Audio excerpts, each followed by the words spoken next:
Chapter 397. You're asking to be disgraced. Xiao Mu coldly tossed out this sentence and trotted over to her master. Let's go. Ghost Surd used his hand to cover the 3 red scratches on his old face from the snow leopard and indignantly led a group of Ghost Faction disciples past the Holy Water Sect disciples in a single file. Every Ghost Faction disciple fiercely glared at the Holy Water Sect disciples with a fiendish gaze. Our rest time was delayed by some meaningless people. Let's also go. Mo Lien stepped forward and held the little fellow's hand with a smile. Am I easy to bully? Our dear Xiao Mu suddenly looked up and asked softly. Before Mo Lien could answer, Wei Nanfeng, Princess Mi, the Holy Water Sect disciples, as well as the Daybreak Sect, Heavenly Tao Sect, and Violet Firmament Faction disciples watching from the side, all madly shook their heads in unison. They completely disagreed with the little stoic's words. You're easy to bully, haha. You're easy to bully, this was the funniest thing they'd ever heard. Then, why did that person suddenly want to scratch my face? The little stoic couldn't figure it out. I keep feeling like her gaze on me had a deeper meaning. It was like she was staring at an enemy from the start. Right, Jojo, Duan Yu interjected. I'm telling you, the onlooker sees more clearly than the person involved. I saw it clearly just now, that woman's eyes were staring straight at him. This must be a debt he incurred. He implicated you. Don't let him get so close to you. You have to know how to protect yourself, Jojo. Mo Lien raised her phoenix eyes and coldly turned to Duan Yu. However, although she was glaring at Duan Yu, Mo Lien started rapidly sorting out suspicious candidates in her mind. After sifting through all of them, a hint of inspiration flashed through her mind. What debt? Arbor was perplexed. Shut your mouth. Before Duan Yu could make a fuss, Mo Lien had already stopped him coldly. Releasing Jojo's hand, Mo Lien looked at Duan Yu with a grin. Come with me. What do you want? Duan Yu suddenly covered his chest with both hands, and his watery peach blossom eyes abruptly widened. He revealed a horrified yet beautiful face and made an action that left people speechless. Let me tell you. Threats were useless. I will not yield. Jojo, I'm telling you, don't look at how this guy looks alright and is only slightly inferior to me, but he definitely owes a buttload of favors. Ow! Before Duan Yu could finish his sentence, a line of fire suddenly struck the corner of his mouth. What the fuck? You dare to kill me? Duan Yu threw out a handful of shooting stars with tinkling sounds. They were divided into 3 paths, with 18 shooting stars in each path. Each shooting star was the size of a date pit, and they were aimed at the Crown Prince's head, hands, and feet. Mo Lien withdrew the flames on her body and sent a shockwave that deflected all of Duan Yu's concealed weapons. As a result, the spectators were unlucky. Accompanied by cries like, Mother, Mother, Heavens, and so on, Duan Yu's 18 shooting stars scattered.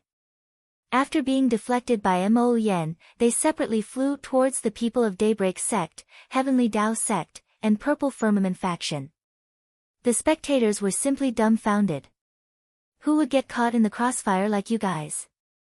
Perhaps the 2 of them were fine after the fight, but the spectators were dying from watching the show. They couldn't understand what was going on at all. This drama was really one scene after another.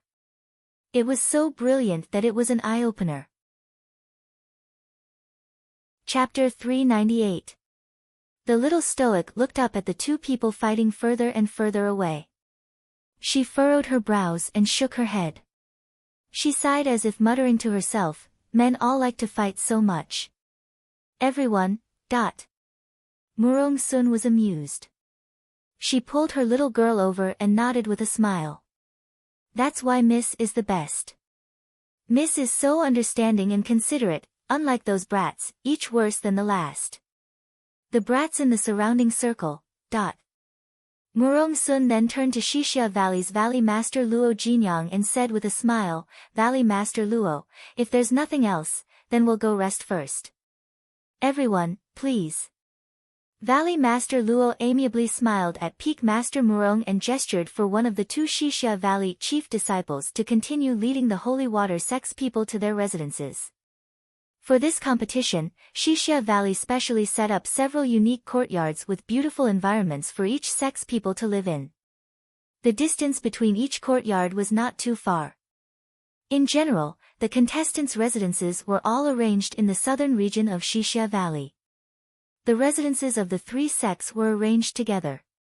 The courtyards on the left and right of Holy Water sect were respectively for Daybreak sect and Heavenly Tao sect. Not long after everyone entered the courtyard, Heavenly Tao sect master, Sita Min, and Daybreak sect master, Liang Wanshan, both came to visit Murong Sun and Yang Shirong. The three peak masters and two sect masters went to the main hall to chat, while the little stoic and her senior sisters went to the side rooms to pack up. There were a limited number of rooms in this small courtyard. After they were arranged, the disciples could only share 2 people to a room, which was barely enough. The remaining 2 rooms were allocated by the peak masters themselves. When Doya heard that she had to live with someone else, she immediately pounced over and hugged the little stoic's arm, shouting with all her might, little junior sister, let's live together." Chang Yushi pursed her lips. "I still want to live with little junior sister, but you beat me to it." Doya playfully stuck out her tongue at Chang Yushi before dragging the little stoic's left arm towards a small side room. "Little junior sister, do you want to sleep inside or outside?" The carriage stopped at the picturesque entrance to Xixia Valley. A gray-haired, hunchbacked, limping elderly man in his 60s walked out of the carriage. He covered his mouth with a handkerchief and coughed heavily. "Lord Lu." The retainer hurriedly reached out to support his withered left hand. He bowed his head respectfully and said, "My lord, you've overworked yourself these past few days. Please take care of yourself." Lu Yizhi waved his hand at his retainer and didn't say anything. Instead, he continued to walk towards Xixia Valley's entrance with his stooped body. "Who is this guest?" A female disciple guarding the entrance of Xixia Valley was slightly taken aback, and then she very politely saluted the elder. Cough, cough, cough. Lu Yizhi took out an invitation from his sleeve and handed it over. The female disciple cupped her fists and bowed, "So you're a guest elder of the Ghost Sect." "Greetings, Your Honor. Your Ghost Sect group has already moved into the 4 southern courtyard, I'll get someone to lead you there." Cough, cough, cough. "Many thanks." The old man replied in a hoarse voice. The retainer supported Lu Yizhi, and the two unhurriedly followed behind the Xixia Valley disciple who was leading the way. After walking for a distance in the boundless sea of flowers, the retainer lowered his voice and asked, "Sir, we came here this time just to see that Miss Chow." "Actually, sir, as long as you secretly send someone." The hunchbacked elderly man coughed several times and raised his head to glance coldly at the retainer. The retainer immediately stopped speaking and lowered his head. Chapter 399.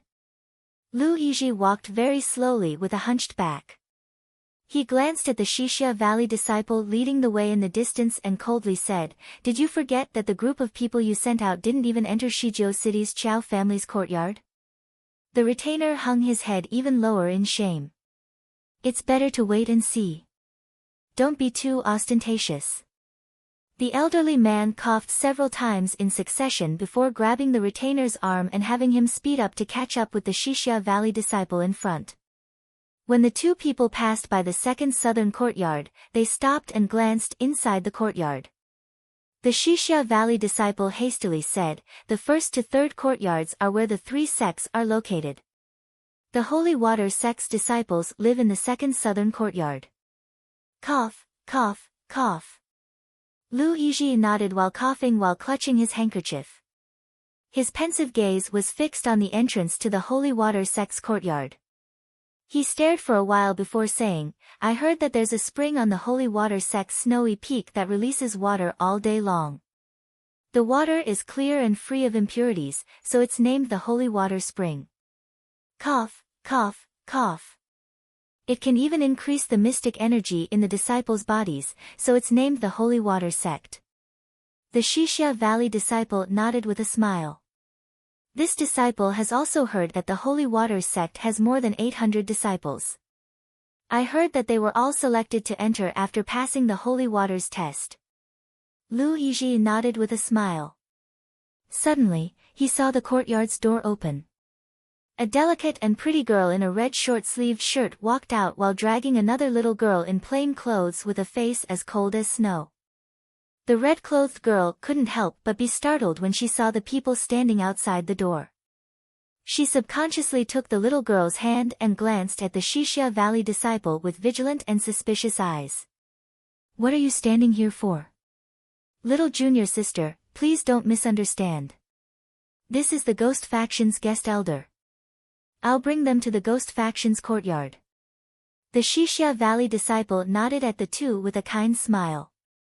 "Oh." Doya nodded and turned to say to Arbor, "Little junior sister, let's go. When I came in, I saw a pavilion with a pretty good view.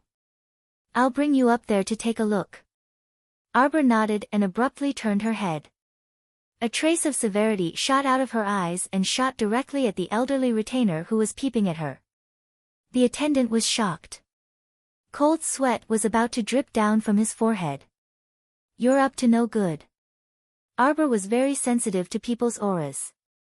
Ever since her rebirth, she could tell at a glance who was friendly to her and who was hostile to her. Lu Yizhi's heart skipped a beat, and he hastily tugged at his retainer. He turned around with a stifled cough and gave the little stoic an unsightly smile. "Little miss, cough cough cough, you're thinking too much. We've never met before, so why would I, cough cough, harbor ill intentions towards you? Hellgate?" The little girl raised her voice slightly. The heart of the Xixia Valley disciple who had already experienced her prowess jumped slightly, and he hurriedly went up to salute her. He tried to smooth things over with a smile. "Little junior sister, please don't be angry. This old mister is only a guest elder of the Ghost Faction. He doesn't know anything about what happened earlier. Be careful." Arbor glanced coldly at the elderly man and his retainer. "I'll be the first to send people who harbor ill intentions towards me to hell." The retainer's forehead was drenched in cold sweat.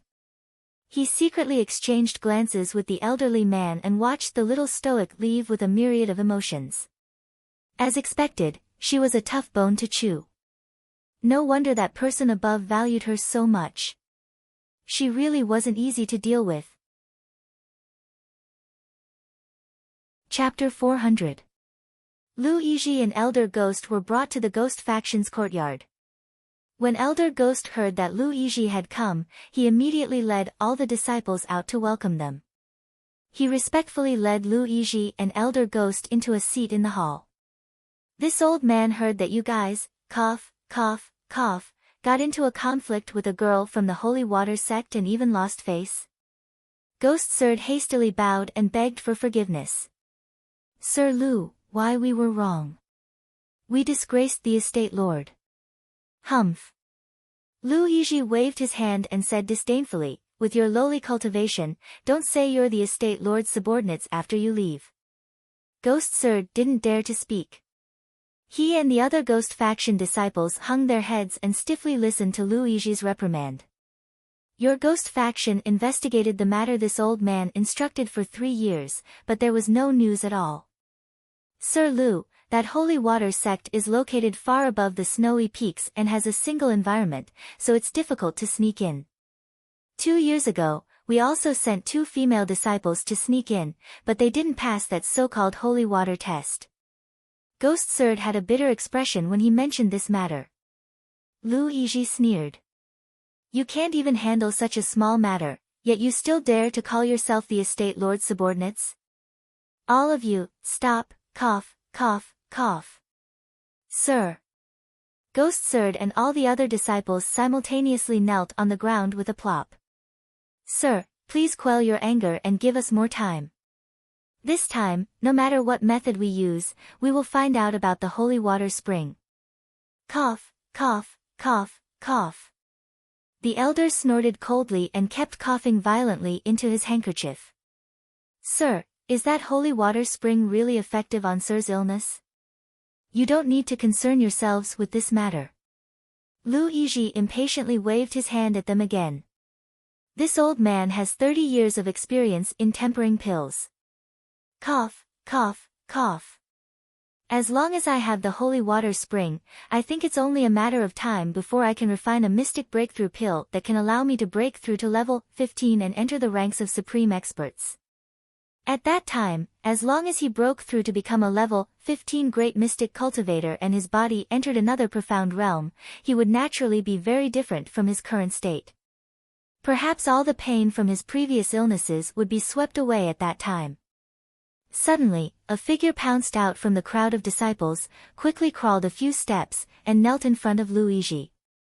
He kowtowed several times and said, "Elder, please bestow a level 12 mystic breakthrough pill. Choan wants to break through to level 12 in one go. You're just a cripple with a broken arm and a blind eye. What reason do you have to get an incomparably precious level 12 Xian breakthrough pill from this old man? I am willing to give up my life." Junior sister. Peng Zhang raised his head and shouted angrily. Your lowly life is of no use to this old man. Lu Yizhi sneered and looked at the woman with eyes full of mockery. Choan kowtowed with all her might. Her head smashed onto the ground with loud bangs. Choan is willing to be Elder's vessel. I'm willing to offer all the profound energy in my body to you. I only ask that you give me a level 12 Xian breakthrough pill.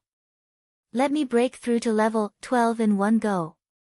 Afterwards, I can personally kill my enemy in this competition. Lu Yizhi laughed hoarsely. Suddenly, he bent down and forcefully pinched the female disciple's chin, raising her face high up. Choan trembled all over. Your face was slowly mended by me needle by needle back then. For this, your father paid a huge price. Chapter 401. Lu Yizhi flung her face away and snorted. Would this old man be interested in a fake face? Elder. Choan crawled a few steps forward and hugged Lu Yizhi's left leg with all her might. Her cries were more mournful than the last, and her eyes were filled with intense hope. I beg Elder to fulfill my wish. I beg Elder to fulfill my wish. Elder. Lu Yizhi took out a wooden box from his bosom and threw it at the woman's face. Since you're so unbearably thirsty, this old man will fulfill your wish. When this old man returns to my room in a while, I want to see you stripped and washed clean. In addition, this old man isn't interested in a withered flower. One of Cho-An's pupils abruptly contracted, and she tightly gripped the wooden box with both hands. Her fingernails had long embedded themselves in the box's crevices, pricking a trace of blood. Junior sister. Peng Zhang was genuinely concerned about his junior sister. He had watched her cultivate so arduously and assiduously, fearlessly going to various adventure holy lands to temper her physique and abilities. But it was precisely this hard-working her that had her left hand cut off by him, despite the pain. Now, in order to beg for a mystic breakthrough pill, she was willing to degrade herself and betray herself, willingly serving that ugly elder who was even older than her grandfather. Ah! Peng Zhang burst out with a loud yell, and then he was forcefully held down by the two disciples around him. Junior sister, you can't do this. Junior sister, junior sister. The two disciples firmly covered Peng Zhang's mouth with their hands, preventing him from making any more sounds. Peng Zhang struggled on the ground, and his pair of eyes peeked out from under the gray cloth, bursting with heartache and anger. Choan turned her head and coldly glanced at Peng Zhang with one eye.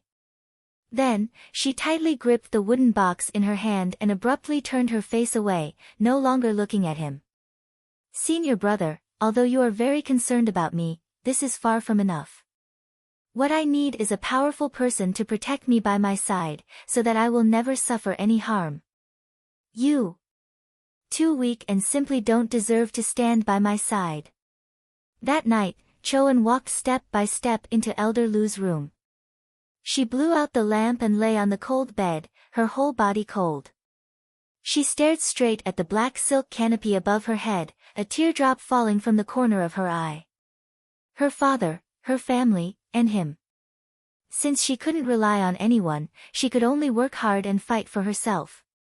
She wanted to become stronger. She wanted to become a great level 12 mystic cultivator. She wanted to trample that bitch under her feet in the competition fair and square. She wanted that heartless man to know that even if it was someone he treasured the most in his heart, once they entered the arena, life and death would be up to fate.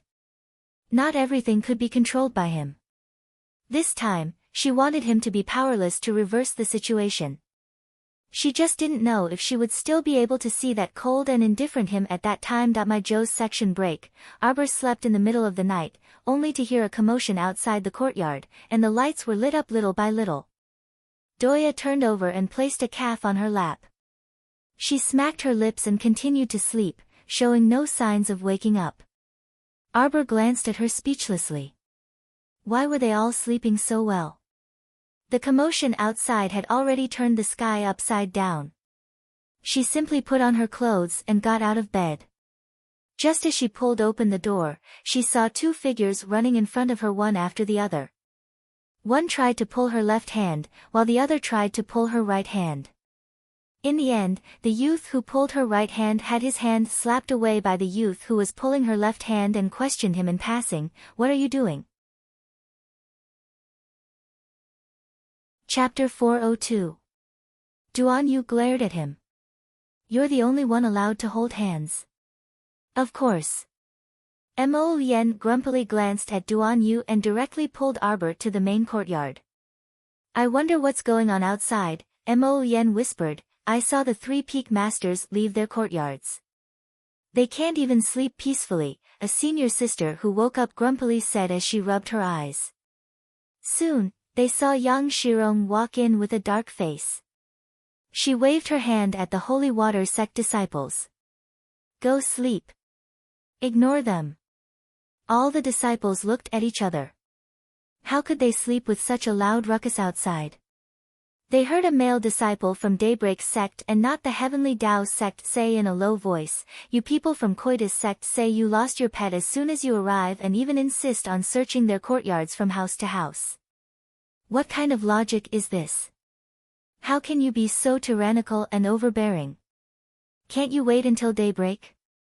Oh my! This handsome brother, why are you so fierce? This servant is so scared. Do you want to touch and see that this servant's heart is still thumping non-stop because of you?" A gentle and charming voice instantly made all the holy water sect disciples' hair stand on end when they heard it. Fuck, those vixens from Coitus sect came. They were as disgusting as always and had to mumble a few syllables when they spoke. Scram!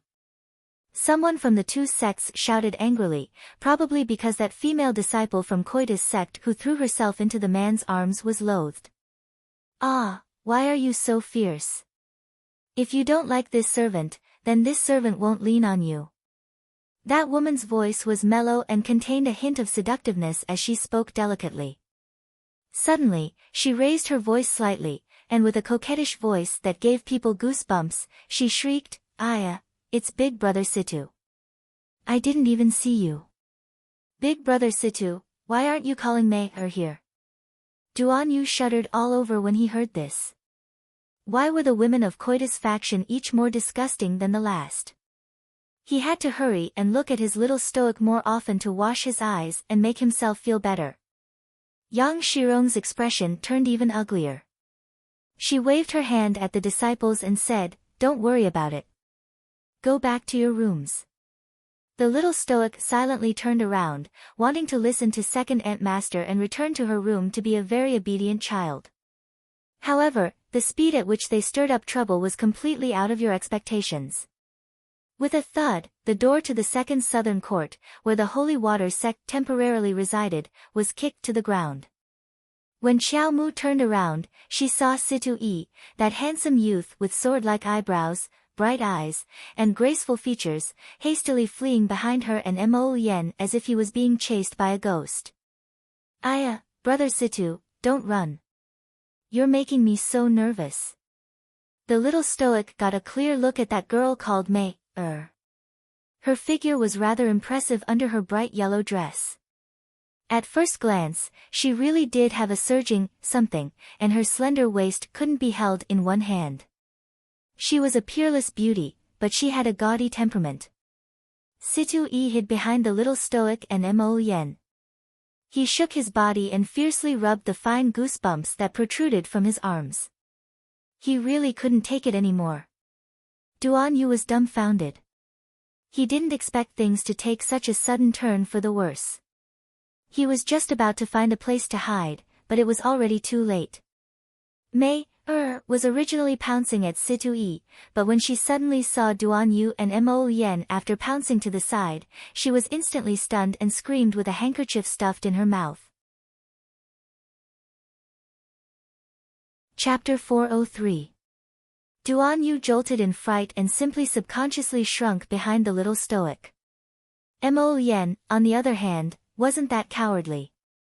She instinctively leaned closer to the little stoic and tightly grasped the little girl's small hand. Just as May was about to pounce forward, the stoic face raised her leg and kicked May's stomach under everyone's twitching mouths, sending her flying. Well done. Duan Yu and our dear Situ-E both gave the little stoic a thumbs up in their minds. Heavens, they only felt that if their limbs touched that woman from Coitus faction, they would feel very dirty and uncomfortable. The little stoic blocked evil spirits and blocked wind and moon. The stoic and icy face was simply an invincible basin of cold water that could drench people from head to toe and chill them to the core. Why are you making a fuss in the middle of the night? Can't you let people rest? Wei Nanfeng sleepily walked in, followed by Bailey Shi and Princess Mi Chi Mei, struggled to crawl up from the ground, her pretty face already flushed red from anger. She turned around and stormed to Arbor, shouting angrily, "Who are you? You stink to death. Stay away from me." The little stoic's face was frigid, and she directly reached out to sweep away the fragrant breeze drifting to her nose. Duan Yu and Situ-E nodded repeatedly. As expected, the little stoic could do what others couldn't. She directly rebuked Chi Mei's face with her words. "You." Seeing that Chi Mei was about to get into trouble, Xixia Valley's valley master, who had hurried over, shouted angrily as if putting out a fire, "Stop. Miss Chi, didn't this valley master already send people to escort you back to your courtyard? Why are you still causing trouble in the second southern court? You came late enough today and shouldn't have disturbed other people's rest." Chi Mei stomped her feet and her small face was covered in tears. "My little pet swam away. It has a very strong poison. I was worried about everyone and was afraid that it would hurt others. That's why I ordered a group of senior and junior sisters to search the courtyards. Unexpectedly, I was misunderstood by everyone, woo-woo." The little stoic's hair stood on end when she heard this. She glared at Chi Mei and angrily asked, "What little pet? Did it even need to swim? Me? My purple flower little snake." Chi Mei sobbed. "Its venom is very strong. If I'm not careful and get bitten, I won't be able to save that person." Everyone suddenly felt a trace of panic in their hearts. They turned back and forth to check their surroundings. Seeing that there was no one around, they let out a sigh of relief. Suddenly, a peal of laughter was heard from inside the room, and Murong Sun strutted out in a brocade gown. She held a thin rod in her hand and held a small snake that was slightly charred. She smiled at the person behind Chi Mei and said, "Old witch, long time no see. I didn't expect to be given a ration as soon as I arrived. It wasn't easy to get some food these days. Thank you, old witch. It's quite crispy and delicious when roasted. Do you want a bite too?" Everyone was dumbfounded. Peak Master Murong had actually roasted and eaten an extremely poisonous snake from the Joyous sect. He was truly a powerful person. An old woman's face with drooping wrinkles slowly appeared in front of everyone. Only then did everyone clearly see that the Joyous sect's faction master, Granny Witch, had also come. They heard that when Granny Witch was young, her figure was bewitching and voluptuous, and her beauty was out of the ordinary. Countless sect disciples prostrated themselves before her, but she used them all as vessels to absorb them one by one. Chapter 404. Later on, Granny Witch seemed to have offended someone, causing her appearance to be completely disfigured, resulting in her current ghastly appearance. However, no one knew what kind of grudge she had with Murong Sun for her to arrange for her disciple to cause such a farce as soon as she arrived at Shixia Valley. Murong Sun ate that purple-flowered snake with relish, but Granny Witch's wrinkled old face had already scrunched up into a ball. It could be seen that the old woman was very angry at this moment. She turned to her disciple, Chi Mei, and fiercely shouted, "Don't you find it embarrassing? Come back." Feeling wronged, Chi Mei, walked behind Granny Witch with small, quick steps. Her beautiful eyes were filled with shyness and timidity as she swept her gaze over the outstanding youths. Murong Sun, long time no see. When Granny Witch opened her mouth, her voice was quite crisp, like a nightingale leaving the valley. The contrast between her voice and her appearance caused people to shudder instead. TSK. It has been quite a while. Murong Sun casually tossed the roasted snake she finished eating to the ground and cheerfully examined Granny Witch's sagging and wrinkled old face. Old Witch, your face seems to be a bit more wrinkled than it was a few years ago. Everyone could see that Granny Witch's face twitched slightly. Presumably, her mood was not as calm as she appeared on the surface. Perhaps she already wanted to butcher Peak Master Murong and chew on her flesh in her heart. Today, it is this old woman's disciple who has disturbed everyone, Granny Witch said aloofly. This old woman apologizes to everyone here. Mei, let's go. Setting aside Chi Mei, that oddball, the beautiful woman in plain white clothes with only a small beaded flower in her hair behind the old woman was quite different from the red and green senior sisters around her. Her expression was serene, and her eyes were downcast. Occasionally, she would raise her head and look at everyone with a trace of benevolence. This was truly a little white flower that grew out of the mud without being stained. Everyone silently said this in their minds and looked at Miss Chi Hua, sympathetically. What a pity. A proper girl from a decent family had to follow a group of Coitus Valley witches in and out. Sigh, it truly made one's heart ache. Wait. Murong Sun's voice immediately made Shixia Valley's Valley Master, Luo Jinyang, jump in fright. He hastily walked up and said with an apologetic smile, Peak Master Murong, look, it's quite late now. Can we talk about our business tomorrow? Murong Sun glared at this good-natured Valley Master and waved her hand. I don't have any other intentions. Since the misunderstanding has been resolved, you can leave if you want. However, I don't know which idiot kicked down my front door, so it has to be fixed immediately. Otherwise, no one will be able to sleep. Fix it. All the Holy Water sect disciples angrily rebuked in unison. Shixia Valley's Valley Master, this kind old man, hurriedly nodded his head repeatedly. All right. I will immediately send someone to repair this courtyard door. I guarantee that it will be repaired immediately. Murong Sun glanced at this miserable Valley Master and harumphed. She quietly grumbled, you're such a busybody. She even wanted the old witch to personally fix the door for her. This good-natured Valley Master was like a firefighter all day long. Wherever there was a fire, he would pour water on it. The Valley Master thought to himself, I also don't want to. Who knew that you 3 sects and 5 factions would attack me the moment you see me, and you'd go even further each time. Granny Witch led the group of Coitus sect disciples away resentfully. She was very displeased that she was unable to take Murong Sun and the others down a notch today. Chapter 405. Before parting, that Miss Chi Mei's gaze kept roving over each of the youths. She was reluctant to part with them and found it difficult to tear her gaze away from Mo Yen.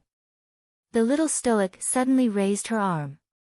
While everyone's mouths twitched, a crow-gold arrow pierced through the air and shot straight for Chi Mei-er's shifty eyes.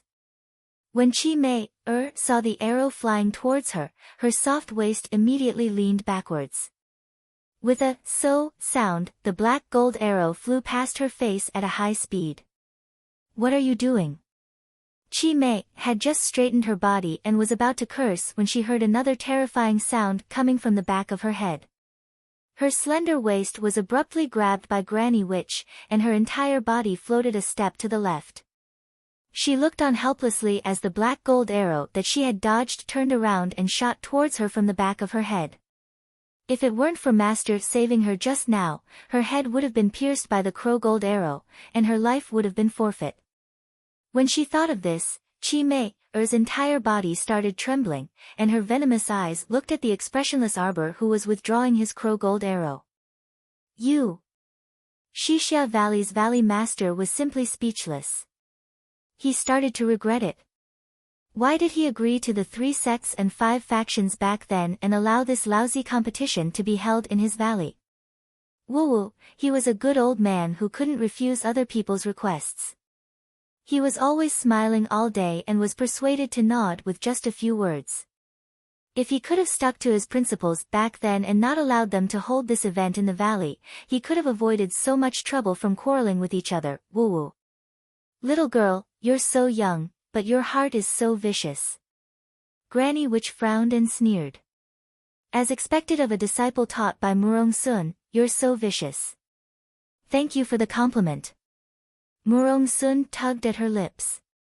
"Damn girl. How could Chi Mei-er tolerate this?" She angrily pointed at Arbor and shouted, "Why are you so vicious?" The little stoic glanced at her and dryly said, "Don't stare at me like that. I'll kill people. Everyone. PFT. Wei Nanfeng really couldn't hold back his laughter. Duan Yu and Situ Yi, who were standing behind the little stoic, couldn't help but rub their foreheads. "Little junior sister, aren't you thinking too much of yourself? She wasn't even looking at you." Chi Mei-er was so angry that her face turned red and green. She glared at her and shouted angrily, "Who's looking at you?" "You." The little stoic said matter-of-factly and stretched out 2 fingers to indicate the direction of their gazes. "You've been staring at me since just now. I don't like the look in your eyes. And your eyes are too ugly. You're drawing like a female ghost. It's better if you don't come out to scare people at night." Not to mention Wei Nanfeng, this idiot, who was unable to control himself from laughing. Everyone else present, including Bailey Shi, who was usually expressionless, couldn't help but twitch their eyebrows when they heard this. Mo Yen, who had been speechless all this while, suddenly lowered her head to look at the little fellow's serious expression. Well, this baby of his was very serious. She really felt that the joyous Union Valley disciple had been looking at her. For some reason, when everyone saw their little junior sister's serious stoic face, they couldn't help but roar with laughter. Murong Sun's mouth twitched, and she lightly coughed to remind the Holy Water sect disciples who wanted to join the crowd in roaring with laughter. "Your little junior sister is still young, so don't laugh at her." Arbor was baffled and looked up at Mo Yen. Chapter 406. Although she lived to the age of 26 in her previous life, she had never experienced any love affairs. She had toiled for half her life, constantly striving and working hard her entire life. At the time, her mother passed away, and her younger brother was only 2 years old. Her father was instigated by her stepmother to bring their family to the Chiao family's main residence in Guanlan City. In the beginning, they couldn't enter the Chiao family at all and were arranged to live in a small, dilapidated courtyard outside the Chiao family's main residence. It wasn't until Arbor was 16 years old that her family suffered the Chiao family's disdain. She was called trash until she was 16 years old, and her situation only improved after she awakened her mystic meridians. At the time, everyone thought that since she was already over 15 years old, it was impossible for her to successfully awaken her mystic meridians in this lifetime. However, she held back her energy from beginning to end. After she was 16 years old, she suddenly awakened her mystic meridians on her own one day, causing quite a stir in the Qiao family at the time. After all, her situation was considered rather special. After that, even though she successfully awakened her mystic meridians, she still didn't dare to relax. At the time, she thought that since she was stupid, she had to work even harder than others. Thus, she actively participated in all kinds of missions to earn living expenses and continuously train herself in battle. She wanted to improve herself like crazy. She had walked out of danger after mission and joined a very ordinary team. Their team wasn't like other teams, which were all made up of mystic cultivators and superhumans. They didn't even care about body cultivator teams. There were even normal people in Arbor's team. The team of nearly 20 people was made up of mystic cultivators, body cultivators, superhumans, and normal people. Every time they went on a mission, everyone would do their best to help each other and try their best to survive in a vile environment. It wasn't until the second year of the mission that she broke down and cried bitterly for the first time when she saw her younger sister Xiaolin's tattered corpse in the wilderness that she cried bitterly. Even though she was called trash and good for nothing for so many years and received constant disdain from the main family, she never cried. But at that time, Xiaolin's body was truly too tragic. She couldn't hold back her tears, and they rolled down her face. She only remembered kneeling beside Xiaolin's tattered corpse and tightly gripping the doll she had given her back then, sobbing uncontrollably. Ever since Xiaolin was sent away, she secretly ran to the wealthy Dou family and visited Xiaolin a few times. She even gave her some food and a doll. The doll was embroidered for her by her mother when she was young. Later on, she gave it to Xiaolin. In her previous life, until Xiaolin's death, she didn't dare to tell Xiaolin that she was her older sister. When they met again, she saw her sister's pitiful corpse. At that time, she had been piecing Xiaolin's broken body together piece by piece as if she had gone crazy. She wanted to complete her body so that she could at least leave in one piece. But she couldn't even do that. Xiaolin's body had been left in the forest for too long and had long been gnawed on by wild dogs. She fought madly with the wild dogs and killed them all. Then she held her poor sister and wept uncontrollably. Later on, she realized that just crying was useless. What could crying do? Other than being able to vent his emotions, there was nothing else he could do. 3 years later, his teammates were eliminated one by one in the harsh environment. In the end, only she and Fan Qiuhe were left. Fan Qiuhe. When Arbor recited this name in her heart, her snowy eyes instantly filled with dark clouds. Chapter 407. She thought she could forget, but reality proved that no matter how hard it was to recall the past, that this name was still carved like a sharp blade, landing in the depths of her heart. Fan Qiuhe was a very gentle man. He was 8 years older than Arbor, and he always maintained the appearance of a smiling big brother. He was the eldest son of Guanlan City's Fan family. His birth was very noble, but he was easy to get along with. He was cultured and refined, a very good person. In the team, Fan Qiuhe had always been the leader. He had led everyone out of difficult situations many times, making everyone maintain a reverent attitude toward him. In her last life, Arbor was one of the few people that he had sincerely befriended. Friend. If the others could only be considered Arbor's teammates, then this one could definitely be considered a teammate and a good friend. After the two of them got to know each other better, Arbor was quite dependent on this good friend.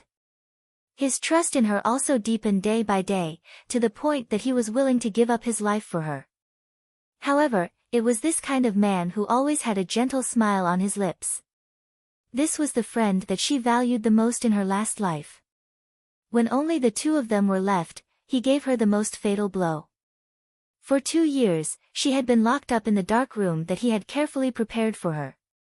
She watched as this good friend of hers, whom she had trusted in the past, knocked on her body all day long, studying her inner world. This person had always said one sentence, "It's really strange, Arbor. Why is it that your cultivation is clearly much lower than mine, but your inner world is bigger than mine? Your mystic sense is really strange when compared to other people's. Can you seriously tell me why? I'm a person with an apparition of mystic sense. You can't lie to me. This is all thanks to the apparition of mystic sense. You have secrets on you, Arbor, don't you? Please tell me. I'll be very grateful."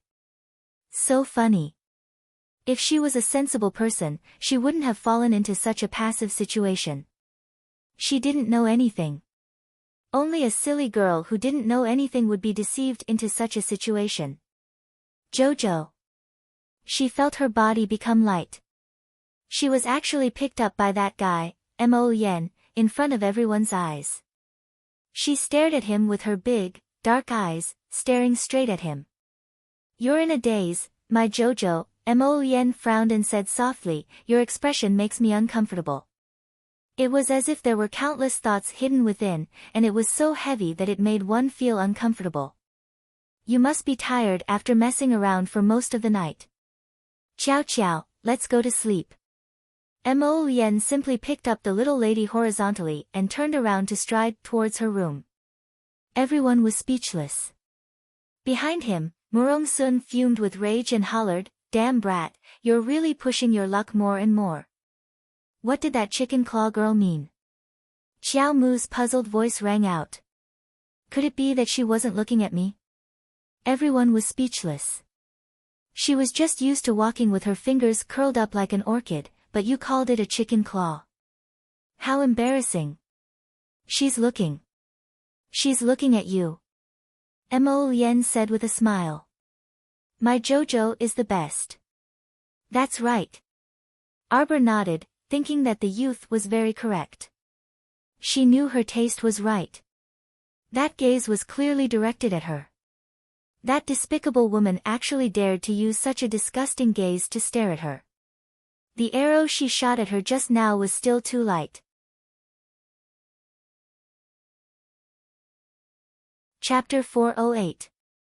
The next morning, Myriad Faction's faction master, Fei Pengyi, also rushed over with his son, Fei Qing.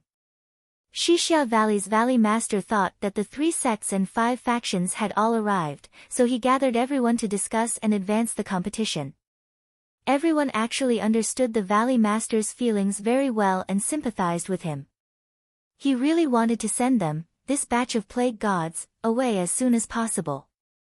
Hurry up and finish the competition and scram. Don't cause trouble in Xixia Valley. Who knew? I am Zhou Chao. 2 days ago, I received faction master's notice that our Myriad faction still needs to wait for Eldest Miss to join up. Eldest Miss and her group are estimated to arrive the day after tomorrow. A Myriad faction disciple in his early 20s spoke somewhat uneasily in front of so many people from the 3 sects and 4 factions. Ha, ha ha, ha.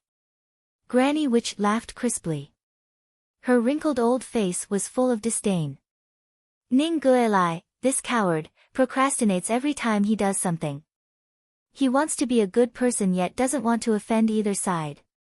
How can there be such a good thing? Isn't that so? Myriad Faction's faction master, Fei Pengyi, was over 50 years old. He had a long, thin, and narrow horse-like face, and his small eyes were slightly narrowed as he sneered, if we had decided to have eldest Miss Ning participate in the competition from the start, there wouldn't have been so much trouble. Humph. Granny Witch snorted. Forget it, we don't mind waiting 2 more days. Thank you for your understanding, seniors. The Wanxiang sect disciple wiped his sweat and respectfully bowed to the group. Myriad Faction's faction master, Ning Guilai's second brother, Ning Guidong, sat in the Myriad Factions group, not daring to let out a fart. How would he dare to oppose Granny Witch and Fei Pengyi? His petty appearance was not as natural and unrestrained as that young disciple, Zhou Chao, and was very disdainful of him. We don't mind. It's only the 7th of August anyway, and there's still a long time before the scheduled 14th of August. It's fine as long as eldest Miss Ning arrives on time. Daybreak Sect's faction master, Liang Wanshan, said with a wave of his hand with a bright smile on his square face. This was Daybreak Sect's faction master, Liang Wanshan. It was the sect master that her father had always talked about. After her father was expelled from Daybreak Sect, he still held this sect master in high esteem. Looking at him now, Liang Wanshan could be considered a straightforward person. Qiao Zhongbang wasn't Liang Wanshan's disciple back then. His master was an elder in the sect. Arbor had once deliberately found time to ask about his father's past and had a chat with him. He learned that his father's master was called Wei Cheng and was a very cold-hearted person, which was why he mercilessly expelled his father from Daybreak Sect after his father's mystic veins were damaged. As for the person who framed Qiao Zhongbang, Arbor also knew his name. That person was called Mu Liangde, and he entered Daybreak Sect at the same time as her father. They were once best friends and lived in the same room, eating and living together. But it was precisely this fellow disciple and good friend of Qiao Zhongbang's, who he didn't guard against at all, who had actually secretly plotted against him. He put a slow-acting poison in his tea and fed it to Qiao Zhongbang every day and night. Over time, the poison accumulated in his body and completely destroyed his mystic veins.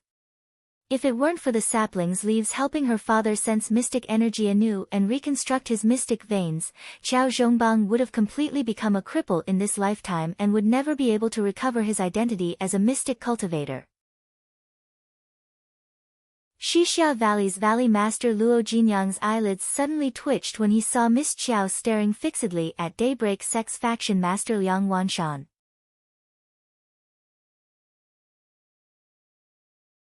Chapter 409. Cough. Valley Master Luo hastily said, since no one has any objections, then let's wait for eldest Miss Ning for another 2 days. Once eldest Miss Ning arrives, the competition can be held in advance. The Omni faction disciple, Zhou Chao, didn't respond, but Liang Wanshan continued, then let's wait until eldest Miss Ning arrives. At that time, eldest Miss Ning will be fatigued from the long journey, so she will certainly need to rest for 1 or 2 days. Valley Master, the competition isn't urgent. His words were indeed reasonable.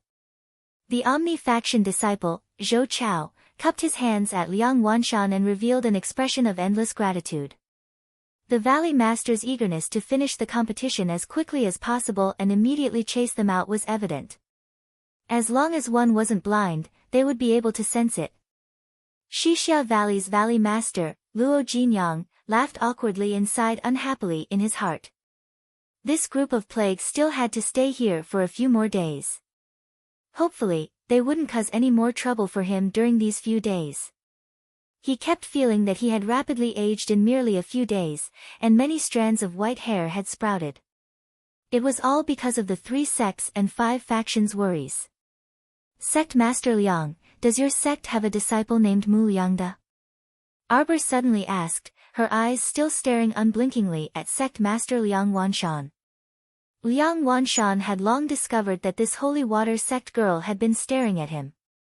Yesterday, when he and the Heavenly Dao sect master, Sita Min, paid a visit to the 3 peak masters, he had noticed that this chilly little girl had been staring at him without blinking. Sect Master Liang was adept at handling matters and had already secretly ordered people to investigate. He found out that this little girl was the Holy Water sect's youngest disciple and also Peak Master Murong's most beloved last disciple. Normally, as long as no one provoked the little girl, she would speak very politely. Liang Wanshan smiled at Arbor and said with a nod, there is indeed a person named Mu Liangde. Is Miss acquainted with him? Liangde, please stand up. All the disciples were seated behind their own sect or clan master. The 3 sects and 5 factions basically had around 30 disciples in each group. Fortunately, Xixia Cloud Valley's conference hall was quite large and was packed to the brim. When Mu Liangde of the Daybreak sect heard the sect master's call, he respectfully stood up. Wearing the Daybreak sect's unique white robe, he was over 30 years old, but his face was fair and beardless. His appearance was handsome, and his posture was confident and at ease. The moment he stood up, he attracted the coquettish glances of the coitus sect's female disciples. Mulyangda smiled at the young lady. "May I know who you are?" "Lyangda doesn't seem to have seen you before." The little girl nodded and said seriously, "It's good that you don't know me. In the first round of the competition, I challenge you. You just have to remember that I am someone who is about to beat you to death." Everyone was speechless. The corner of Shishia Valley's Valley Master's mouth kept twitching. He had just been silently praying in his heart that the 3 sects and 5 factions should not cause any trouble for the next 2 days, and now, trouble had come again. Mulyangda did not get angry and actually smiled very confidently. He said humbly and courteously, "Since Miss wants to challenge me, then I can only accompany you. However, whether the first round of the competition is between you and me is still subject to discussion." When Arbor stood up, everyone's mouths involuntarily twitched. Arbor turned his small face and looked at Shishia Cloud Valley's Valley Master Luo Jinyang, who had turned his head away. "Good person Valley Master, I want to challenge Mulyangda in the first round. Is that all right?"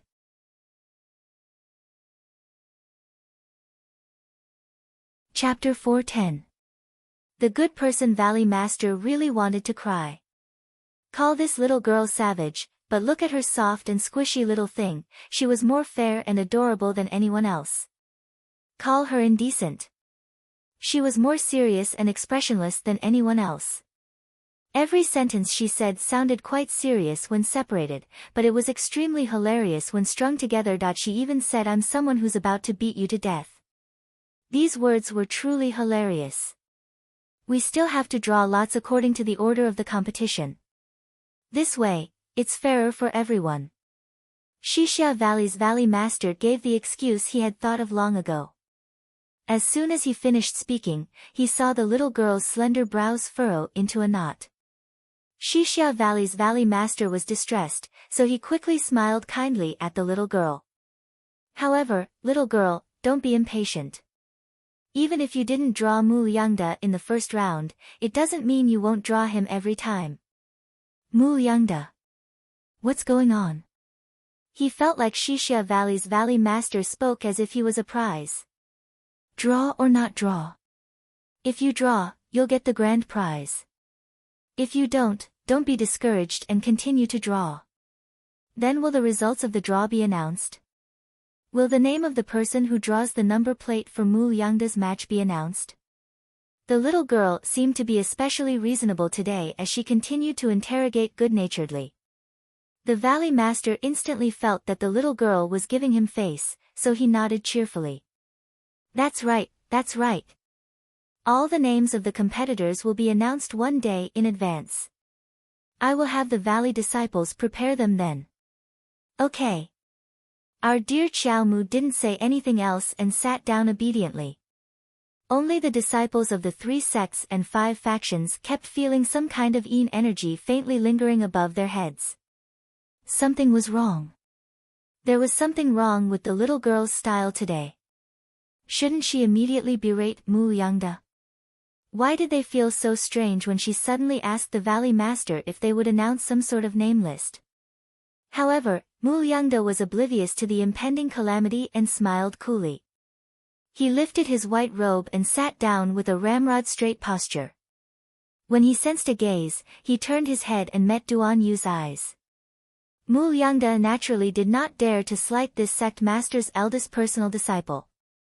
He nodded at Duan Yu with a smile, but he was very puzzled as to why the other party was shooting him a meaningful gaze. When the Valley Master saw that everyone had reached a preliminary agreement, his tense mood finally eased a little. He laughed and said to everyone, "Since we still have to wait for 2 more days, then everyone can do as you please during these 2 days. If you want to leave the valley for a walk, that's fine. If you want to cultivate in seclusion, you'll have to hurry." The meaning behind the Valley Master's words was, whether you scram or go into seclusion, in short, please don't cause trouble in Shishia Valley. Everyone pretended that they didn't understand what the Valley Master meant. They all nodded with a smile and followed the people from their respective sects back to their residences. For the next 2 days, the Valley Master felt very comforted. The people of the 3 sects and 5 factions all closed their doors and rested in their own courtyards. Every time Shishia Valley's disciples went to deliver food, they would always bring back news of peace and tranquility to the Valley Master, causing the Valley Master's nerves, which had been stretched taut for 2 days, to finally relax slightly. That night, Ning Bihuan finally arrived at Shishia Valley with a team of more than 20 people led by her. In view of everyone's excellent performance these days, the Valley Master planned to treat everyone to a small banquet out of his own pocket as a welcome dinner for everyone. When everyone arrived, Ning Bihuan's group was already there.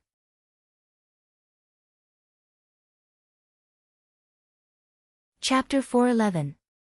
Eldest Miss Ning led her people and boldly sat at the main table in the center. The remaining Omni faction disciples surrounded Ning Bihuan's table and also took up 2 or 3 tables. The small feast was set up next to the flowery pavilion in the valley. There were a total of 26 tables, and the dishes could be considered very sumptuous. Shishia Valley had always lived in seclusion, so there was quite a bit of grain stored in the valley. It was rare for them to be able to have a good meal, so the Holy Water sect disciples hurried over early, planning to occupy a good seat. In the end, they saw Ning Bihuan's corpse-like face staring gloomily at them. To be more precise, Ning Bihuan's stiff and cold corpse-like face was facing Mo Yen. Her serene eyes unwaveringly stared at the youth in front of her. She almost instantly recognized this youth as the person who had appeared in her younger sister's remnant life lamp. Her deep gaze stared straight at the youth, but she didn't receive the slightest response. The youth's gentle gaze landed on the little girl beside him the entire time, so how could he notice Ning Bihuan's gaze? The little girl had changed into a pink robe today. The little fellow, who always wore plain clothes, appeared even more pinkish and tender after changing into a small robe, as if she was carved from jade. Mo Yen didn't notice Ning Bihuan's overbearing gaze, but the little fellow caught it at once. At this time, Ning Bihuan's gaze had already shifted to the little girl. When Arbor clearly saw Ning Bihuan's appearance, she couldn't help but be taken aback. This girl seemed a bit familiar. Her face was oval, and her willowy eyebrows were slightly curved to her temples. She wore a cyan robe, and her entire person appeared to be in high spirits. Ning Bihuan saw her somewhat bewildered appearance and knew that she had already forgotten about her idiotic younger sister, Ning Bifan. It wasn't that she cared much about that idiot. She just didn't like people directly climbing over their Omni faction's head to behave atrociously. She, the one surnamed Ning, wasn't that easy to talk to. Ning Bihuan curled her lips and looked straight at the little girl. Do you feel that my face is a bit familiar? Half a month ago, you killed someone in the adventurer base near the Great Swamp. She had the same face as me. That girl was my twin sister, Ning Bifan. Realization dawned on Arbor's face. He nodded at Ning Bihuan and said, I remember now. It's that woman who put her face in front of me and kept telling me to hit her. After I hit her, she asked me why I dared to hit her. She's such a strange person. The senior sisters of the Holy Water sect didn't understand the reason, but they could understand how hilarious it was when they heard the little fellow's explanation. Ning Bihuan naturally didn't know that such a thing had happened at the adventurer's base, but she had always understood the extent of her brainless younger sister's stupidity. She didn't doubt the young lady's words. Are you here to avenge your sister? Arbor looked at her and asked. Ning Bihuan sneered, do I look like such a bored person? If an idiot dies, then so be it. I'm here to challenge him. Ning Bihuan's finger pointed straight at the youth Mo Yen. A bellicose flame danced in her eyes. You're very strong. Youth. I want to challenge you. When the people from the Daybreak sect, the Heavenly Tao sect, and the other 4 factions came over, they just happened to see Ning Bihuan pointing at Mo Yen and issuing a challenge. Everyone couldn't help but fall silent. The competition hadn't started yet, but there were already people issuing challenges one after another. Young Master Mo isn't a member of our holy water sect. He only came to watch the competition.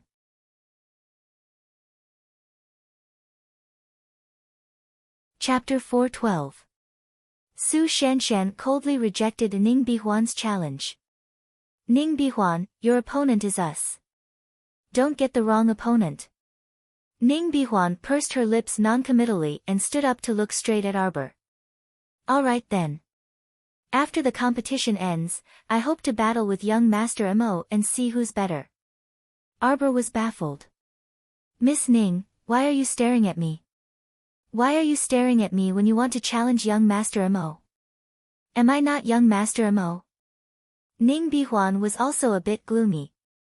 She originally didn't come to seek justice for her idiotic younger sister. From beginning to end, she was willing to participate in this competition with only one goal, to not let anyone bully her Omni faction and tell anyone from the 3 sects and 5 factions that her Omni faction couldn't be bullied. In addition, she wanted to challenge the white-clothed young master. She saw that powerful youth in the miniature of her younger sister's life lantern, and this youth practically ignited all the fighting blood in her body at that time. She wanted to fight. She was a person who lived for the sake of fighting. Hello, stoic-faced miss. Do you think I want to look at you while speaking? In reality, that young Master Mo of yours didn't even spare a glance at other people out of the corner of his eye from beginning to end. She only spoke to Arbor because she had no other choice. Mo Yen, someone wants to challenge you.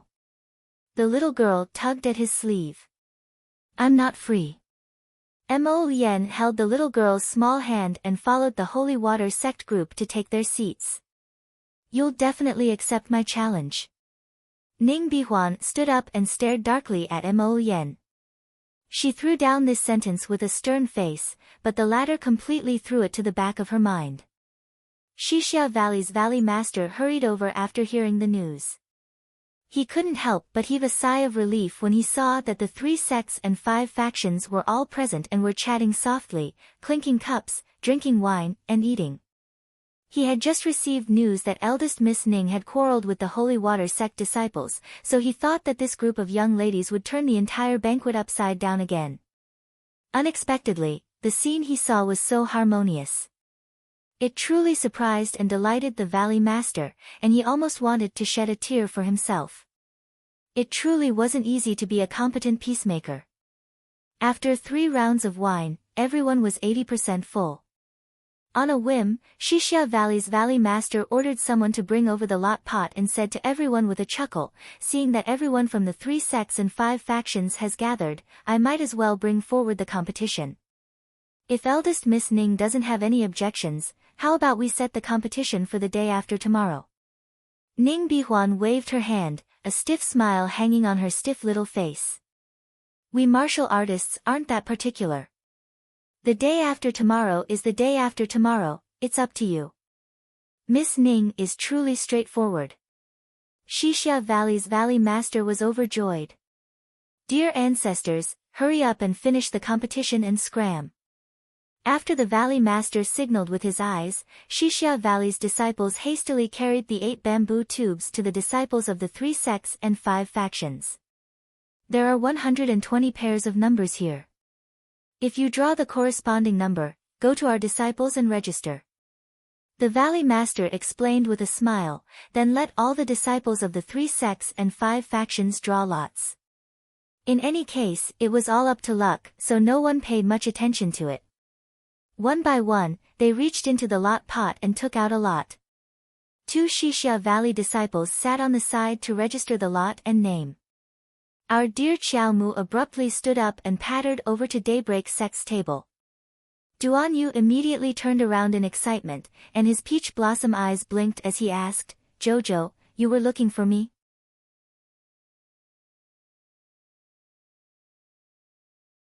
Chapter 413. I'm not looking for you. Arbor shook her head and looked at Mu Liangde, who was sitting at the same table as Duan Yu. Mu Liangde stood up and smiled at the little girl in a self-righteous manner.